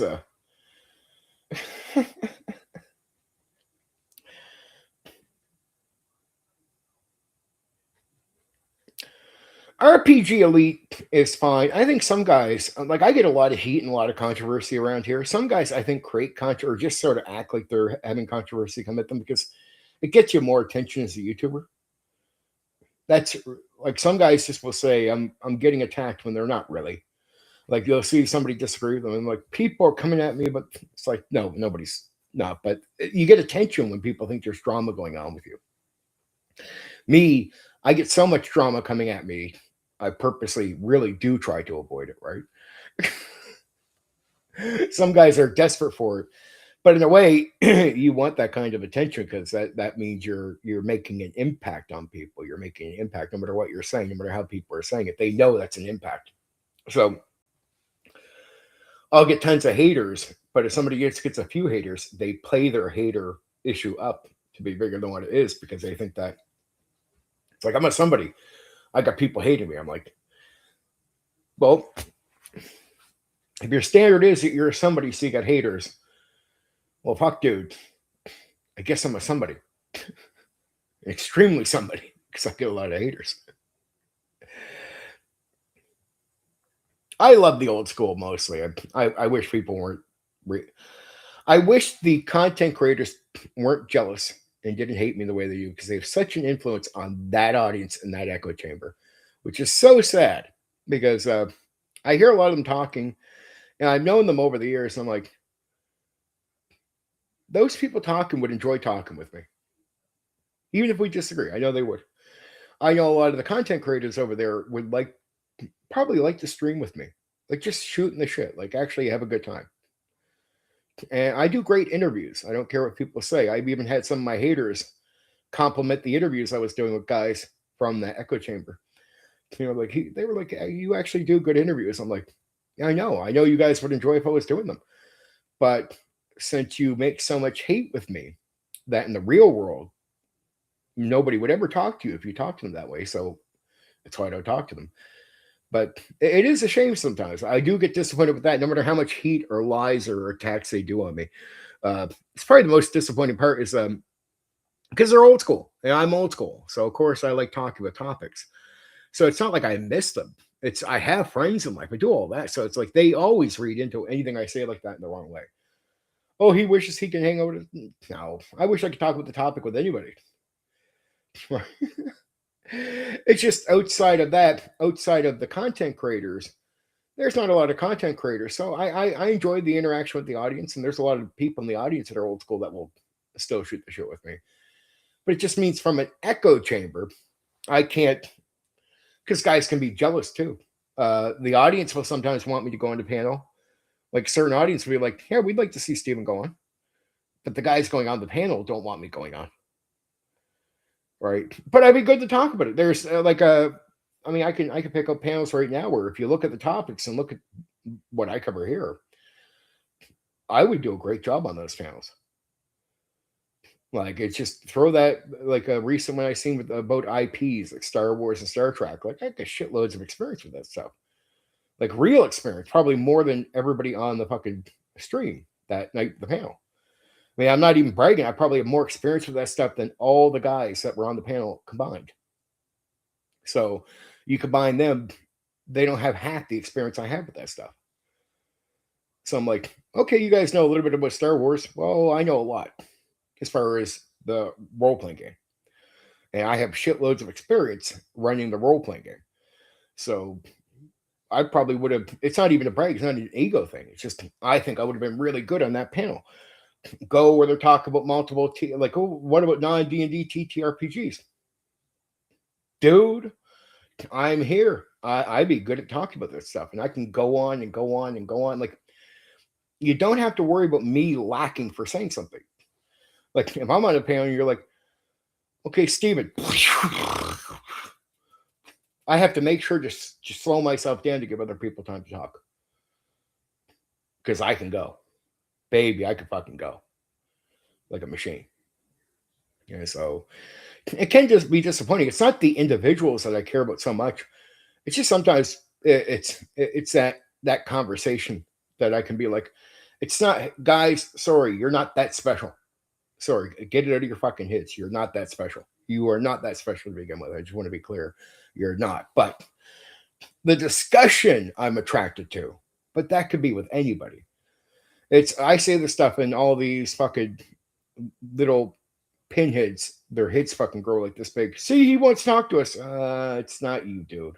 It's not just no, not you. not you.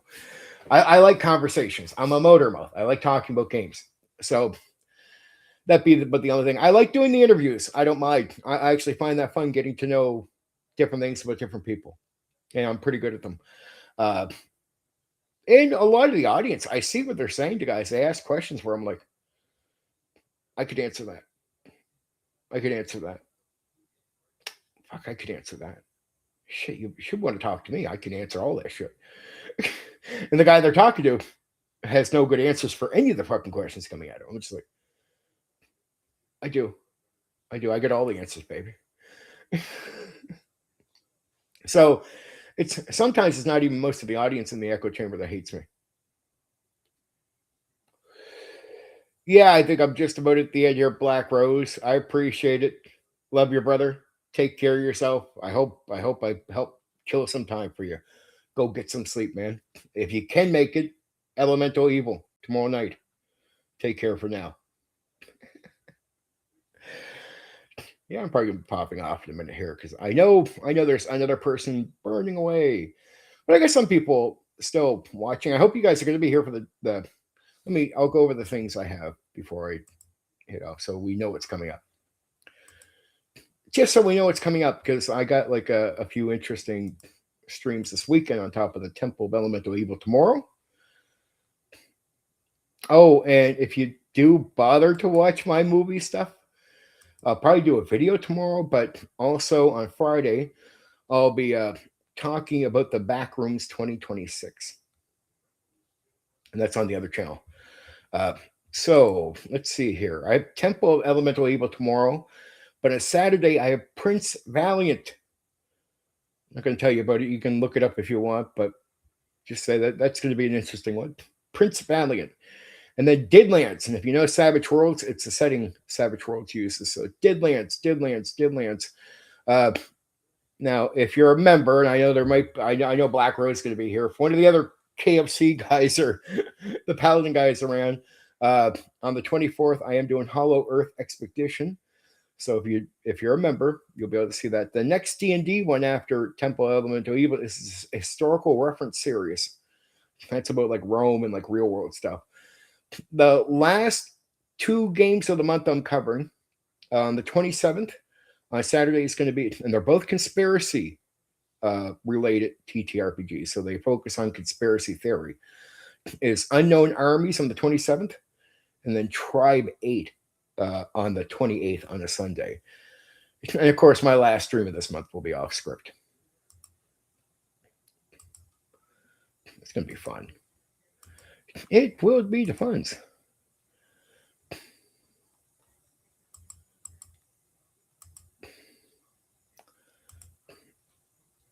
But some people enjoyed. Probably get some people yelling at me somewhere.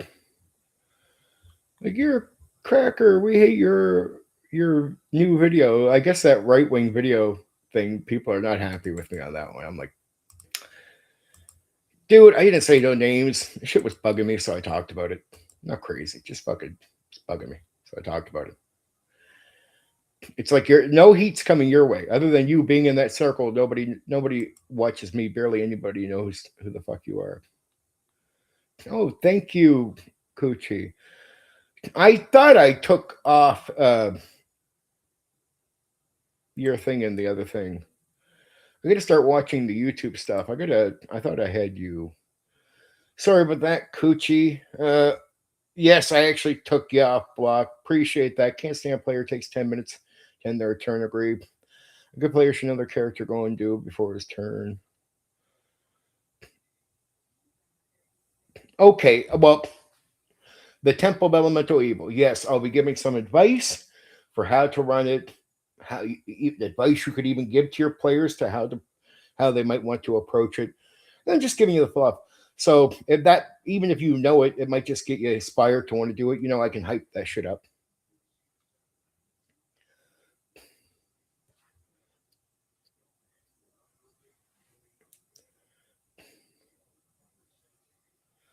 The Isle of Dread. Not bad. Your DM is doing Burnout.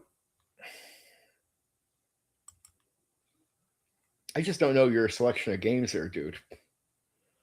I really don't. If I knew your gimmick,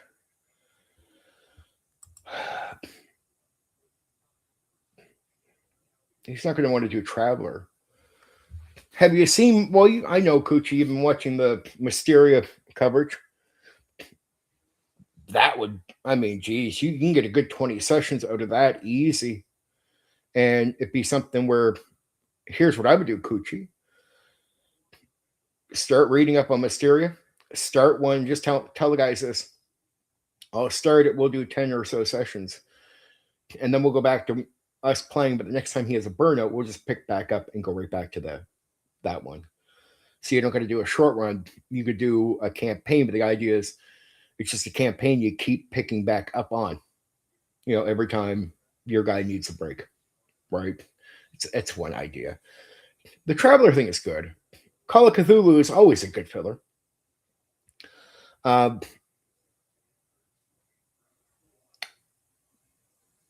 Yeah, Metamorphosis Alpha is a great one because that's a run to the end to discover the secret. DM fatigue. I don't get the burnout or the fatigue that way. I don't. I've been doing this since 91 on the DMing stuff, Game Master. I've just never gotten it. Here's fatigue for me. It's like, okay, I show up. Not really feeling too hot right now. When I show up, I start anyway. I get 15 minutes in. It's gone. I'm good. It's the best way I could tell you is even if I feel out of it. And the other thing is fatigue could be another problem. A DM has to tell his players when there's an issue. And players have to adjust. You can't. Oh, if he wants to be a player, fine. That's another thing because I don't like playing. I don't really like playing. I don't like doing the playing thing. I'm not big on playing. I just don't care to. I can barely find. I haven't found a game master since 91. Since I pretty much took over. That can run a game the way I want. Period. My first DM poisoned me. I've said this before. You probably heard it. But it's what happens when you play at the fucking top of the mountain with the best guy you've ever encountered in your life. And everybody after that, 100% is down here. That's just a huge issue for me. That fucking destroyed me. It destroyed me as a... Oh. It just straight up destroyed me. It just I tried for 10 years. I got burnt out on trying to be a player. Like I kept trying, and I would be true. I'd always be honorable, help out. Every game master I have ever played for would keep inviting me to games even after I quit, because they said if they had me in the game, even if they sucked, they'd look like champions. Because I knew how to not embarrass you. I knew when I might do something that might trip you up, so I wouldn't do it. I knew how to make sure, never ever make you look bad in front of other players. The other thing is, I knew how to bring energy, so I get the other players going too. He could, like, talk about improvising. He could just send me into the game. And I'm an active player. Like, I'm a player who can think they can go. And I hate the idea of a railroad. Like, modules, I would never want to play one. I mean, I played the Temple of Elemental Evil. I didn't mind it, but I didn't enjoy it. Like, that's the thing. I played a few of those, but mostly sandboxing outside of D&D. Yep. 100% ruined it for me. Right? And everybody I see is mediocre compared to him. And now I try to run at a level that I'd want to play it, but I don't meet guys that can run at my level. I'm not bragging. It's just I feel that way. I'm just telling you what I feel. I'm not saying for sure I'm right or blah blah. I'm just telling you I run it at a level I'd like it, but I don't know anybody else who can. And that's it. Like I'm someone who just I don't want you to give me an adventure. I just want you to be able to run it and get the fuck out of my way. Just like, dude, yeah, all right, yeah, don't worry. I know what to do. I don't need pressures. My character won't sit at the bar all day. I will fucking be up and going. Like I will make shit happen. You don't have to make an adventure. You just need to be able to react to me. You need to be able to improvise and react to me. Let me do what I want. That's what I want. And my first DM could just let me do whatever I wanted to do. And the guy could think like fucking like a fucking genius.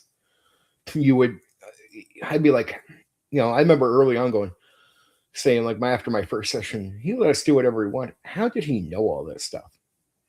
And the guy sitting next to me just said, he didn't. Oh, come on, man. Everything was planned. He knew stuff before we got there. Like he had so much worked out. Well, he's like, you're not wrong. But he's like, he's making it up as he's going, but he's editing everything he's thinking live during the session. He says, by the time we're getting to it, he's thought about it live. He's already edited that thought originally 4 or 5 times. So by the time you get to it, it is pre-planned, but the plan starts in the middle of the live session. But he could also do stuff where he's making up all this other stuff. So when you would add stuff in, he knew how to tie it into the stuff he had already edited. So you really feel like you're running around an MMO. Like you feel like the game has already been set up for you with everything. I was like, man, he must have worked on everything. Players tell me no. He's been making it up the entire time.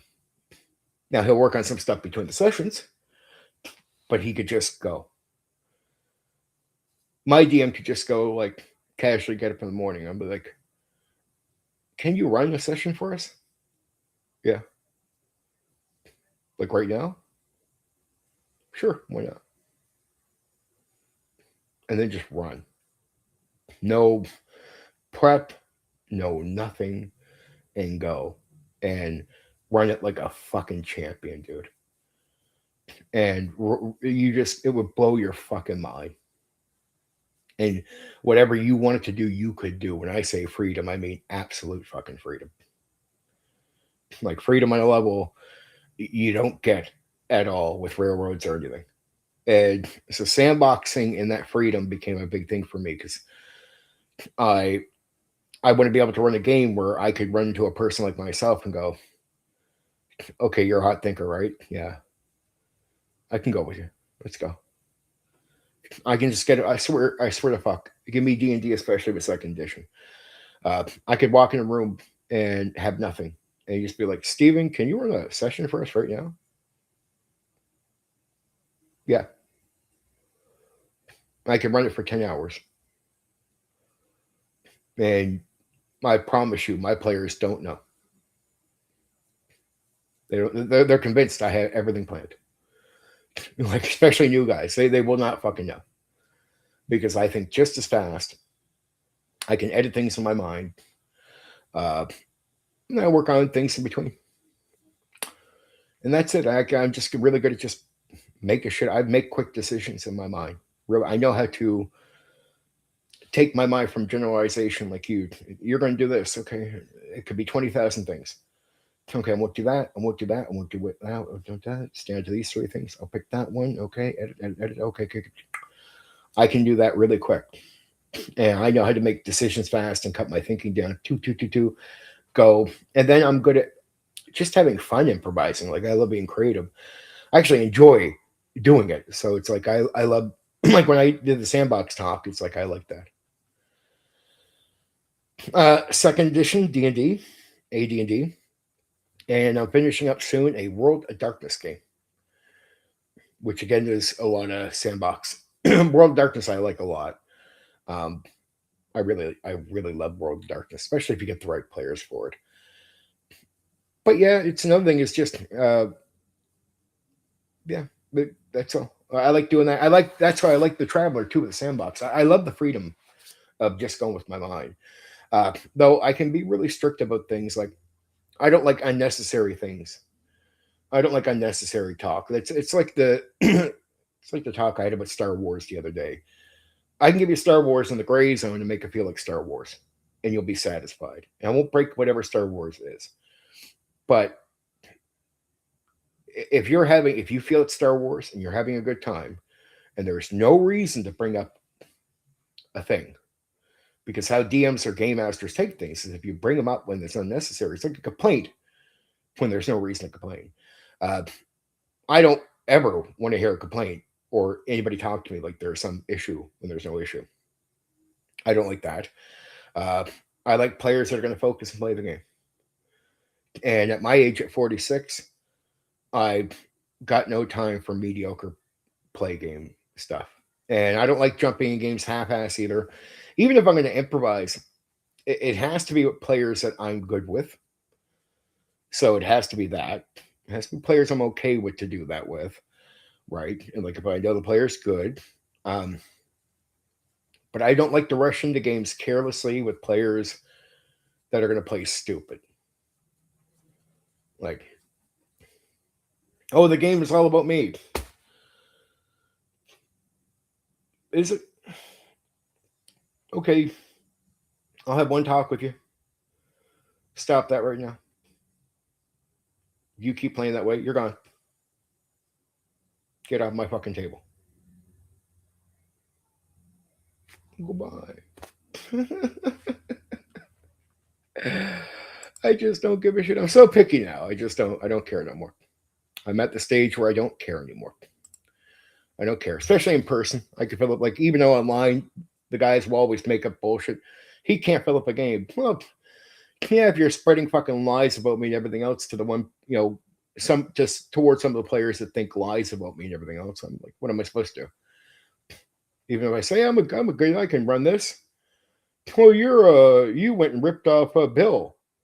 His email. No, I didn't do it. I didn't even know how to do computer stuff like that. So I don't know how. I mean, it's just impossible. I don't even know how to do that. I was lucky to even be able to come up with the video thing for the PayPal. I remember when I did that was like I had to sit there and get AI to help me make that video because I didn't even know how, like I sucked at recording. I had to go get the OBS thing, which I've never really used much before. I did a little bit of video game recording with it before, but I almost forgot how. So I had to record the PayPal thing, and I had to get AI to help me do that because I barely know how to fucking use computer stuff. Like I'm just not tech savvy when it comes to shit. So, and even I kept saying I wasn't charging people, and the one guy's like, "Well, you're charging for this." That's it. I was like, "Well, dude, the reason I'm not sure what I'm being accused of is because I don't know this stuff." So even as I was trying to like say I didn't do something or something, like, Steven, you're not being accused of it. I'm like, oh, that's not what I'm being accused of. I don't even know what I'm being accused of because I don't know that much about it. So it's like I looked at the fake receipt. I didn't even understand half what I was reading. It was like, it's not what PayPal looks like.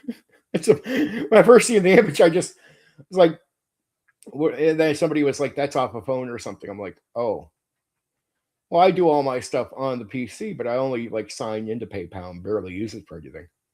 Like I barely use PayPal for anything. And the most I use PayPal for is to be able to purchase stuff because it would let me purchase something right through it. So I never had somebody send me money on it, right? So it was just I started having to use it for the drive-through to get small payments from that. But I had not had a payment from drive-through in a while because you can manually get out your payment.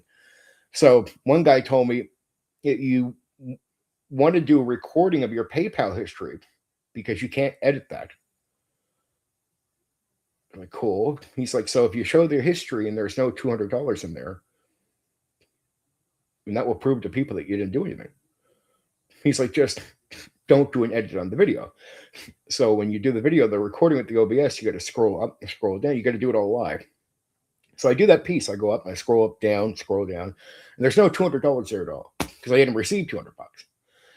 I put that up, and that's where I got a little mad at you because I put that up, and you're like, "Well, it still looks like you edited it." No, dude, I wouldn't even know how to fucking edit that. If you watch it, it's all one take. And anyone who's being honest, watch, and everybody who did, everybody who was fair with me watching said, "Yeah, there's no edit there at all." Anybody, and I said, so all 100% of the people that had no issue with me, had no bias, all of them, 100% of them looked at that same clip and said, "Yeah, it's clearly no edit. You're completely innocent." I was like, "Yeah, I know." So I've never done anything to Bill, and I like Bill's stuff, which is so sad because I didn't think that was out of nowhere. He was one of the only YouTubers that I liked out of the old school, and I actually made public statements about liking him. And here's what happened: about 3 days before I get this accusation, I was on his chat at his stream talking to him, and then 3 days later, I get this major accusation from Bill going on another stream saying I did this. And I'm like, "Did what?" I didn't even know what the fuck was going on at first. People started saying, "You're evil, Steven." Evil for what? What? And then at least a few guys that had a history with me here that know I suck at tech, they were all like guys right away were like, "Yeah, as much as we don't like Condor, it's definitely not him that did it. Like, we just know too much about him. There's no way." That's why I don't do a lot of these fancy edits, because I suck at the fucking computer. So they would watch me and just go, "Yeah, as much as I don't like Condor." So I had guys that didn't like me that were going, "Yeah."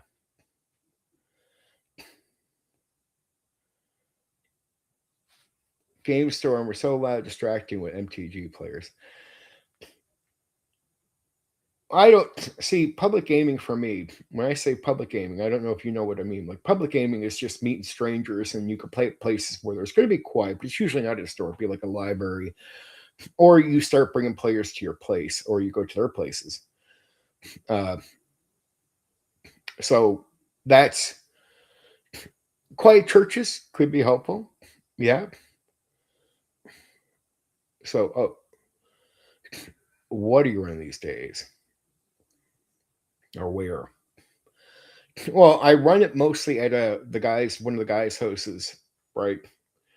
I heard one guy say on here, if you're running at my place, I have authority or I have say over the game. If like players are acting up, I'll kick them out. I'm like, this was, and I was like, you're a player? He's like, yeah. I'm like, okay, see, you're a player that would kick out another player without the permission of the game master. Yeah. Well, I looked at my players the next night. I was like, would any of you, even if I'm running the game at your place, which I am right now, dude, I said, what do you think would happen if you tried to kick out one of these players without my permission? And he's like, "Oh, Jesus, Steven, I'd be out of the game." He's like, "You get up and leave and kick me out. And you'd end the whole game. You kick us all out if you didn't have the full 100% control over it." I was like, "So would you ever try to kick out one of my players without my permission?" He's like, "I wouldn't dare do that." I was like, "Exactly. Thank you." Yeah. But yeah, I run World Darkness in that. I'm working on my edit. I'm doing my own art for the Neo TTRPG system, that's an interesting process. I have the last part of the Skullhorn I'm editing right now. It's just the monsters. That means I got a lot of work done. I got the whole game is edited with the new rules. I do have naval. I went over that stuff again. It works so well. I used that for a lot of years, which is naval warfare, siege warfare, and I even have a way of simulating war. So you could do war in my game, you could do siege war for buildings, and you could do naval warfare, like really detailed naval warfare. The naval stuff is detailed. The war stuff is more simulation. It's like you can simulate combat really quick, but at least you could do war. You can actually do a dice roll. There's rules for how you do war in my game. Now, it's not war as in use miniatures, but it's war. So you can actually roll through war simulation. I'm down to, I did all the setting stuff. The setting for my game is really good. It's a lot. And you don't have to do a major lore dump. You could do local. You could do, like, I'm old school, so I made my setting where you can just lower dump a little bit for the local area with some background on religion, and then just let people learn stuff as they play the game. So you don't have to even though there's a shitload, you don't have to put that much down. The only thing I have left now is I'm doing the text on the monsters. Well, monster encounters and the monsters, right? But tonight I started doing the outline for my art, so it's going to be amateur art, but it's going to be mine. It won't be AI. I think that's pretty impressive because everyone's like, because I keep hearing people go, AI art's too much. I'm like, well, what's the one thing I could do for sure? I mean, as long as I can figure out a program that can make it look pretty, like not make it, but gives me the options, like not paint on your fucking PC. But so I looked into getting a program with just better colors and one that would help me make my own art look nicer without it being AI, and found it. So I'm working with that now. I'm not looking to make amazing art. I just want it to look okay. And okay, as long as it's not too amateur. And I won't be able to have people complain when they see it because they'll be like, hey, it's like, oh, look, it's my own art, dude. It's at least mine. And I'm not going to say I'm doing art for all the monsters or all that stuff. I'm not going to lie to you, but I'm definitely doing some art for just some images in the book and the covers. So I think that's pretty good, right? And I'm just revamping how I put the whole PDF together, and then hopefully I get the printed version right so I can make it that you can buy an actual book, which is my big aim. But it's my first time I've ever put games together, and I did all this by myself with no help. And I mean, so I'm someone who has never put a game together before in my life. I never read the new game, so I don't know a lot of layouts for new games. So, like, I looked at really amateur old games. That's what I printed out and been playing with for years. So, I had to figure out just from like trial and error how to put a game together myself better. How to make a PDF from scratch, and people don't know how hard that is because I went in not even knowing the lingo. Like, man, that was hard.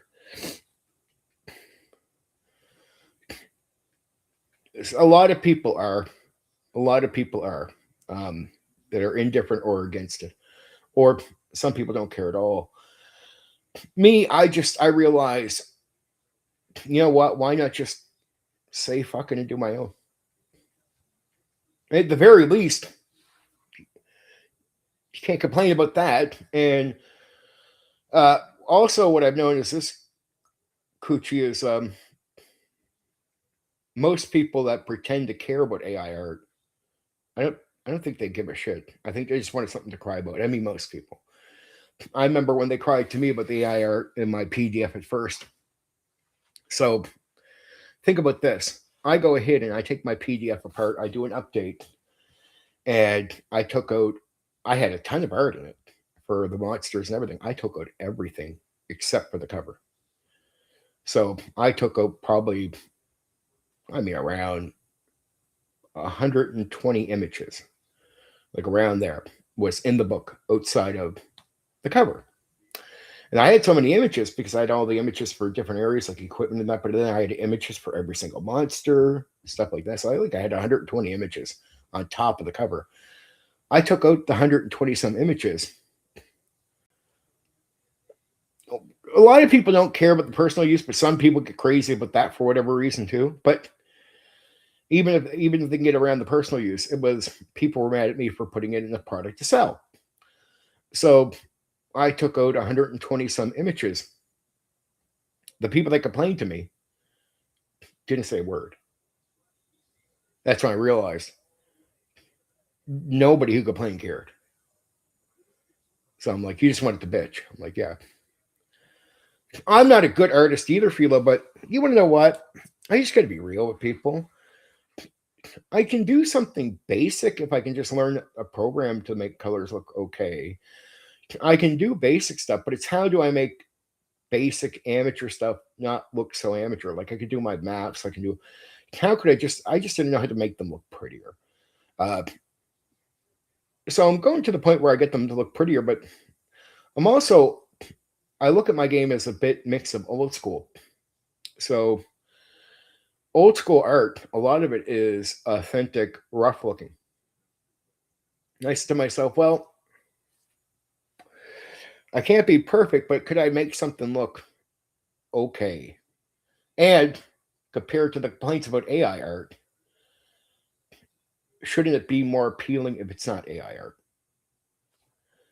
Right. And maybe if you can get more people looking at it, I can get enough at one point to buy a cover.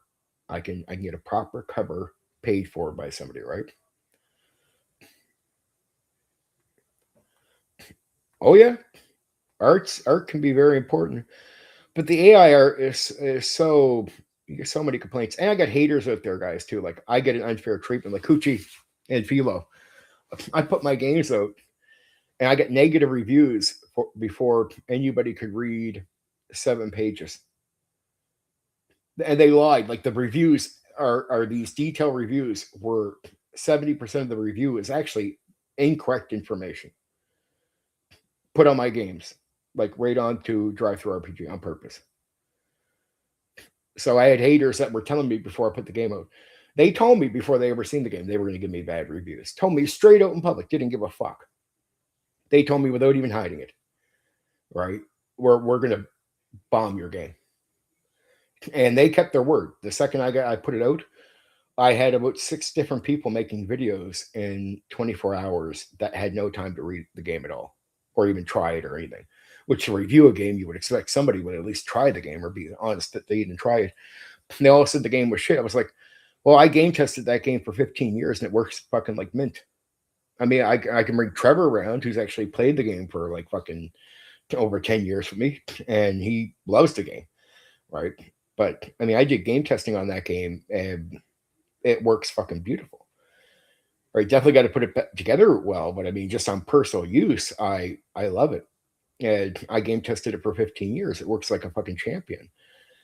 So to have people saying in these false reviews that it sucks and it's no good, I'm like, the game works great though. So it's a shame because it's such a good game that I almost want to, I want to prove the point. I want to get my dues because I know it's a good game. I know it's actually a really good game. And the invasion game, the modern day game with the guns and everything, my gunplay for my games are fucking really mint. And my modern game is really fucking excellent. Uh, and I played the shit out of them. So, I mean, not played them, but ran the shit out of them. And I had people play the shit out of them. But like, we played multiple campaigns of each, like over a lot of years. And I absolutely fucking love them. I love my own game because it's old school. Like I knew how to build a basic dice system. Like it's not like I need to fucking relearn the wheel. I just knew what I was doing. I ran so many different games. I knew what I was doing. Like my game works really well. Fucking mint. So is it a shame that people would lie and say it sucks? Just plain lies, plain bold faced lies. Like almost every negative review I have from videos to the reviews up on drive through are all lies, like complete lies. And the guys told me straight up they were going to do that to me. They told me straight up they're going to sabotage the game as soon as I put it out. So I knew what was coming. I have haters. So it's a lot more pressure on me than a lot of people out here because I'm a public figure, but that comes with the gimmick, right? Like you guys can tell me how you would put something out, but unless you have haters like me that might be content creators, like and major attacks. I'm lucky some of them are in the echo chamber. That's why Coochie, I'm not mad at Bill so much because Bill's in a section where I just wasn't going to lose anybody. If you notice, I never lost subscribers when he did his thing on me. Because he's in a circle of people I don't have that they don't sub to my channel or support me. So I was lucky. I was lucky that was the reality because if not, Bill has a lot of people. And if I had a lot of those guys sub to my channel, I would have lost a lot of people. But I didn't lose a single person when Bill went on that other stream and said that I did that. And he didn't even tell people it was an image. He told them it was a receipt. So I'm lucky I didn't have that hurt me really bad. And it's a big lie, but he got a lot of heat from that. And if Coochie, you know this, and I wasn't trying to attack him, but he had been complaining about YouTube. But why was he complaining about YouTube? Because for about 6 to 7 streams there, other than one where I came by, he was getting like less than 20 people per stream.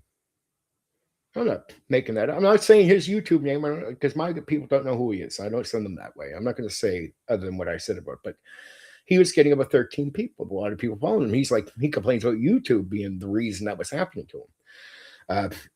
When he did his attack on me because so many people don't like me, right away, the audience shows up and they're all talking about me for a few nights on his chat. And he goes from 13 people to 40 to 50 people. And that's all based on his attack on me. So that got him heat for a while. And he lingered over. He picked up some people from his event. I know that. So I know he's gotten above 20. I definitely would tell him it's not YouTube that was holding him down. I know what it was, but I don't want to say too much. But that was happening to him. Oh man, threats, yeah. It was really bad. But I've had threats for years. Like I had one guy show up at my work years ago. People forget. It's like look at the recent threats to the White House thing. These are guys that play games like us, like video games, and they were going to do something crazy. It's like you got to tell the other content creators out there, when you all attack me, you got to remember there's guys like that watching. And if you go around on X, there's guys that would talk about like Steven's lucky he didn't have people go attack him physically. Like just talking about physically violence against me, like it's just casually okay that people might be violent, and that I might have brought the violence onto myself. I was called evil. My private threats coming at me all over the Bill thing. Now, I know Bill was just being careless. I don't think he has any intent that would happen. But man, when you have influence and you have a bunch of other guys, and it's like one night there, I was told there's a certain other YouTuber that doesn't like me with almost 8,000. I was told there was a guy telling me, like, I seen a guy in his comment section that was trying to give him your address and phone number and stuff. And now, lucky, that YouTuber said, no, I don't want that because Steven will think, we're going to extreme. The thing is, the commenter was going to that extreme. Like, people just got to remember, it's casual for them to mouth off and hate me based on lies. It's all based on lies. Complete false picture of who I am.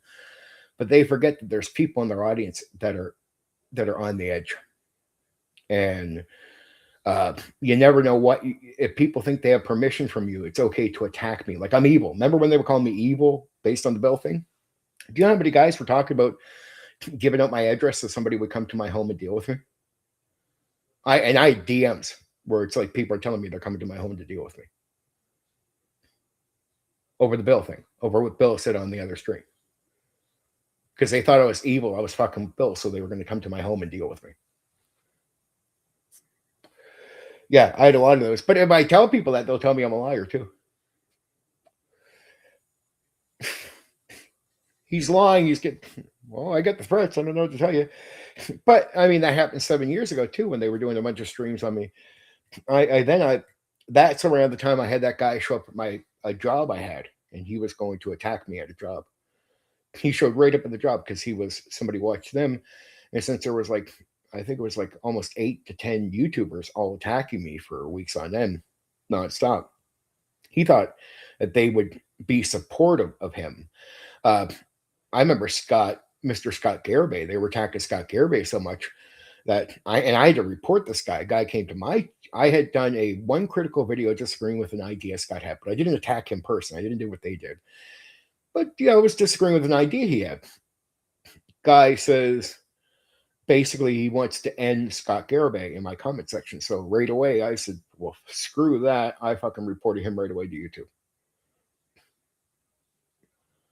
And I said, no, I'm not supporting that shit. But that's what the YouTubers do with me. They forget there's extreme guys like the guys that were going to do the stuff at the White House thing, at the UFC thing. It's like there's guys that are in our gaming hobby that are living on an edge. And if they think they have permission from a lot of people to hurt me or other people, they do. And there's some guys that were openly talking about. There's some YouTubers that think violence against me is actually okay.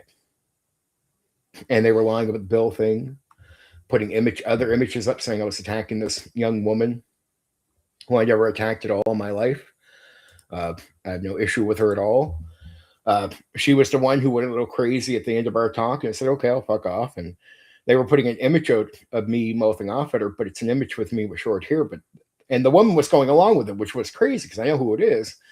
But I talked to her a few years ago when I had long hair, right? So she's going along with her life. So she's like, yeah, Steven did this to me. She was mad at me because I stopped talking to her. That's what she was mad about. And I won't say why. I don't want to attack her or put out her personal information out there, but just say she had an issue with the guy she liked. I won't say more than that. He's just a little out there with his opinion. So I don't mind disagreeing with his ideas. But he's not a bad guy. He's not like going to hurt you. He's a guy who just has, he's passionate about gaming shit. And he has ideas that some of us would probably think are fucking stupid, and some of us do. But I would never, like, I've never seen him threaten somebody. And I wouldn't make a threat to him. And it was crazy because when guys were using him as content, people in their audience were the ones inspired. Like the guy who came and said he would end them in my comment section. Well, he's from another guy's sub account, like a guy who is a bigger YouTuber than me. He's like from his audience. And when I criticized, and I was only disagreeing with an idea. I didn't even attack Scott, but I knew who he was. Like I knew that I'd seen this guy in somebody else's chat. And suddenly he's showing up in my comment section. He's not even a sub to me, but he's leaving the sub going, I want to end Scott. It's like, oh, fuck no, I'm reporting you. But it's the guys think they're all playing like in high school here. They're playing casual. They just don't realize. Like, look, if there's 10 of you all lying about me, Steve and Condor DM, and you keep telling lies, and there's crazy people out there that think you're supporting them, they can do crazy stuff.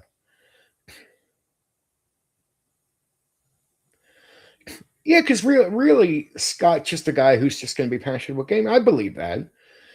Scott in person is decent, but he's not that bad. He's not like, even if he talks to you about gaming, he's not. You have to make something out of him. Like there's certain guys out there we know, Coochie, that use him as content. The thing is, what they think is just playful shit. Some of the people in their audience take it too far. Right? Now, some guys, I'll be honest with you, Coochie, some guys have failed to do YouTube really well. And they get jealous of me. And they don't like what I've said. They don't like, it's like I'm not even extreme. If you actually go back to all the worst things, I'm not that extreme at all. Not at all. But it's guys want to see me as crazy. They want to keep painting the false picture. But then I don't get it. It's like even doing the interviews. I had to stop doing the interviews because people were getting attacked for me trying to interview them. Like, don't go on history. Like, why? I'm just a fucking normal guy talking about games. Like, why? Like, they were mad at Max. They were mad at everybody for just coming on and doing interviews with me. It's just like, I'm just a guy who talks about games. But some of them are jealous. But some of them on X, I've actually seen the threads where a certain YouTuber, I'm waiting to say his name, but one I know everybody knows, right, was just talking as if like, you know, he's lucky he didn't have somebody hurt him. Like, because I speak a certain way about the games, I deserve to be violently physically attacked. Like, it's just, like they were talking about it. Like, it's just okay to talk about physically attacking me over game talk. So I don't think the guys here, they all think they're in high school. Like, this is a playground. They can just have fun fucking around. They just don't understand that there's consequences with what you do. That's why I don't say certain names.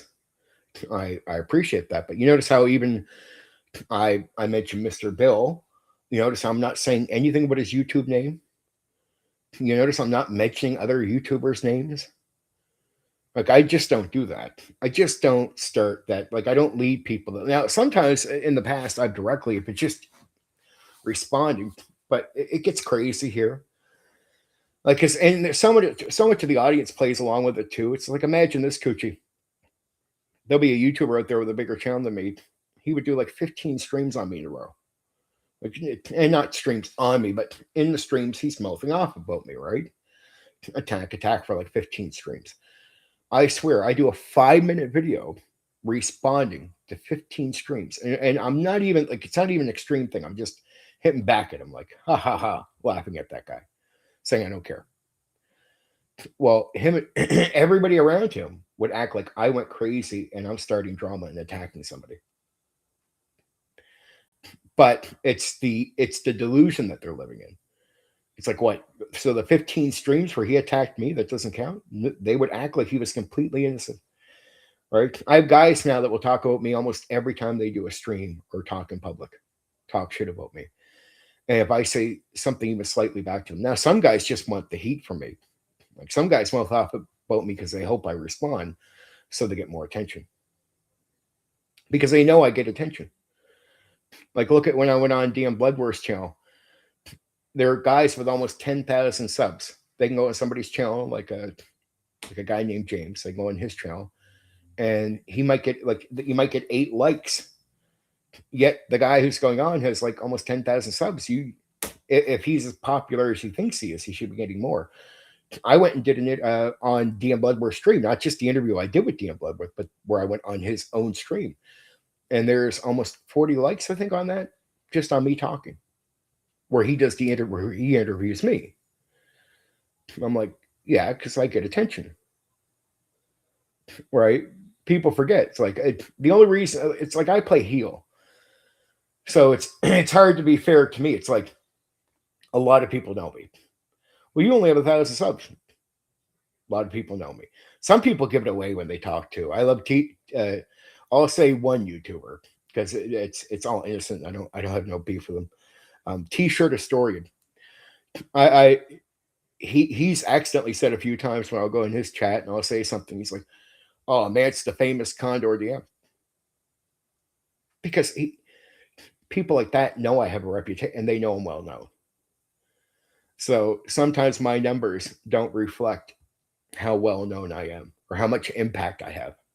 Like, I have a lot of impact. Like, I control a lot of the conversation I have for years. Like, I say something, and a lot of guys, without saying my name, will say something that week about the thing I said. Like, I have a lot of sway over conversations, even when people don't admit to it. I do.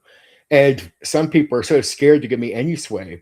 It's amazing. Like I was saying at the start of this one, a couple guys, there's a certain YouTuber for sure that knows who I am, knows my content, watches some of the streams off and on.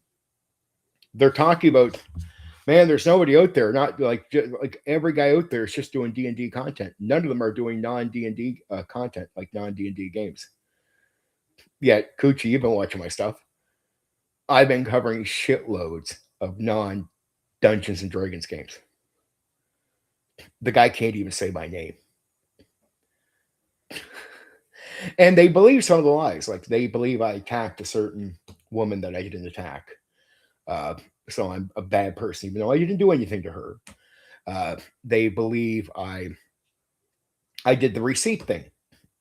I'm not even a tech person. I don't know how to do that. I would never do that to Bill. But Bill believes it. Bill still has me blocked. A whole bunch of people still block me over that thing or hate my guts over that thing and call me evil. Still to this day, I still get heat every day about that Coochie. Oh, every day about that thing. Right? So, and it makes it impossible. I can't go like I like certain guys that do panels. I won't say who they are, but they have panels. They'd like to have me on the panel. Some of their audience would like to see me, but some of the panel people that they have on don't want me on the panel because they're either jealous or they made shit up in their minds about who I am. And none of it's true. People talk about me like I'm crazy. I'm a normal guy. Normal fucking gamer guy. And if you talk to me directly, you know right away. Steven can be a little hardcore or something strict, but he's not fucking crazy. He's just a person. That's all I am. But they'll talk about me like I'm a hit case. Like, oh, he's a hit case. I'm like, nope. And I sort of get it. They're just mad at me. But it's a shame. It's really a shame people have to be that way because it cuts me off. And then there's another thing. They want to do these extreme things to me and then have me look past it. It's like, well, come on, guys. There are some things, if you do them, you have to say you're fucking sorry. You have to man up and say, okay, that was, I should have done that. Of course you should have. So, and anybody with self-respect would demand that you say you're fucking sorry about that thing. So what do you think I'm going to do? I'm going to demand that you're going to tell me that, look, that crossed the line. And it's like, I don't care about the content thing with YouTube. Like, I'm still just a normal guy in life. So it's like, but hey, I think they've already, I talk about this stuff, gets it off my chest, but it is what it is. I don't see anything changing. I did the interview with DM Bloodworth. I don't think I'll be doing another one for a long time. All right, dude. All right, Coochie, take care of yourself, my new buddy. Elemental Evil, check that out. And then at the very least, be here for Sunday for Lance. All right, dude. Take care of yourself.